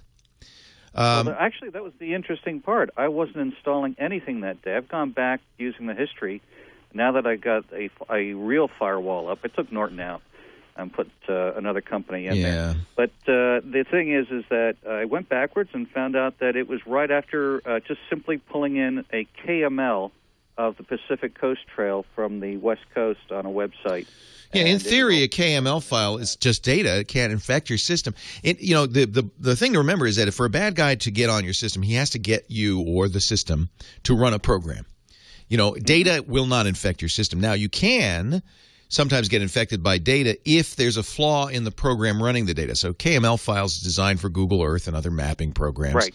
And that's exactly, it was within, it was the very next morning it came on right after that. If there were a flaw in that program, by the way, not Microsoft's fault. If there were a flaw in that program, that you could create a malformed data file. It's happened in the past with JPEGs, with MP3s. These are data; they're raw data, PDF files. They, in theory, can't infect your system, but you can craft them in such a way that it triggers an infection through the program viewing them. So, if there were a flaw in Google Earth, let's say, you could have a bad... I don't think this is what happened, by the way, but we don't know how it got on there. Somehow it got on there. And there, in fact, Microsoft has recently posted a tech note that there is a serious security flaw in IE10 that they haven't yet patched. That was, I think, December... was a couple of days ago. I'm actually experiencing the same problem. You need to be a little closer to the microphone. Yeah. Boy, one of these days, radio's going to work. I'll shout! I'm sorry. Thank you for letting me know, because I do want you to be able to hear me. So the answer is, I don't know. I mean, you had Norton, which is not my first choice, by the way, for antivirus. This Search US usually can be you got a brand new computer, I would reinstall Windows. I would start fresh. It'd be easier to do that than to try to figure out what other things are on there. You know what I'm saying? Yeah. Now, the good news is Windows 8 has a refresh PC feature built into it. So it's a much easier, and Microsoft, I think, kind of knew and that this is something people do a lot. And so they have a way to do that. And I would say that's probably your best bet. And then don't use Norton. Use whatever you bought that's better. And I would also, and I know you're doing this, make sure you patch the system whenever Microsoft offers a fix. But again, you're kind of a target. Oh yeah, and the worst part with this Windows 8 is going back and forth between the tiles. I mean that. Well, and that's another matter entirely. Yeah, you might want to, maybe the refresh would be to go get a copy of Windows 7. I don't want to bash Windows 8. Look, we're going to have to live with it because regardless of how we feel about it, it's the next version of Windows. Microsoft has its wily ways and will make us use it. Ultimately, that's all that'll be left. Go ahead and try to find a Windows 7 computer. It's getting harder and harder and harder. It's very difficult, and I don't know if it's fair to blame Microsoft. Certainly in the early days it was. they didn't do enough to secure the system. I think they've learned many a lesson, and my goodness, if Windows 8 isn't secure, we got a real problem. The nice thing about now, my friend Steve Gibson, our security guru, the guy who does our Security Now podcast, never uses new operating systems or new software in general. He says you don't want to use it until it's been out for a while, it's been banged on, and it's been patched. So he still uses, in some cases, Windows XP. I wouldn't go that far back. I would say Windows 7, which has been out for, 4 or 5 years now, has been banged on, has been patched, is as secure as you're going to get. And I think probably just go back to Windows 7 on that system. It'll work fine. The only difference is now you've got touch. And if you got a system that has a touch screen and all that, you might want to use Windows 8 because it's got touch built in. Windows 7 did not. My current recommendation is, if you can, stick with Windows 7. But not that you won't get viruses, because you will. You're a target. You have my sympathy, Mark. I wish there were a better solution for you. I don't know if there is. Jessica in Bakersfield. I think you're going to be the last call of the year. Hi, Jessica. Hi, Leo. Welcome to the show. Thank you. I actually didn't have an Android question. I have a question about getting a wireless speaker for my television. Okay.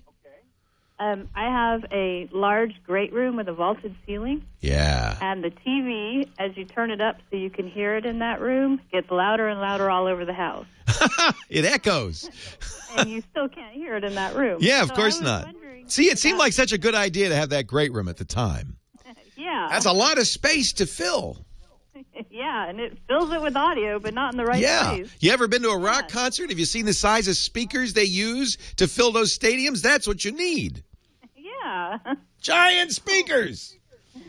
Anyway. What I was hoping was not to have to get a surround sound wired system, but Right. is there a wireless speaker that could hook to my cable box's audio out that I could put halfway through the room closer Yes. to where we're sitting? And I don't have a lot of time because I hear the magic music, but Bose makes just such a thing. It's quite good. B-O-S-E. Leo Laporte, the Tech Guy. Happy New Year!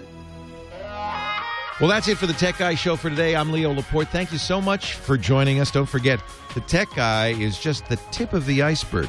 We do nearly 30 shows now on the TWiT Netcast Network, and you'll find them all at twit.tv. We talk about Windows on Windows Weekly, Macintosh on Mac Break Weekly, iPad on iPad Today. You get your daily dose of tech news from Tech News Today, and our weekly roundtable show, This Week in Tech. It's all at twit.tv. And I'll be back next time with another great Tech Guy podcast. Thanks for joining me. See you next time.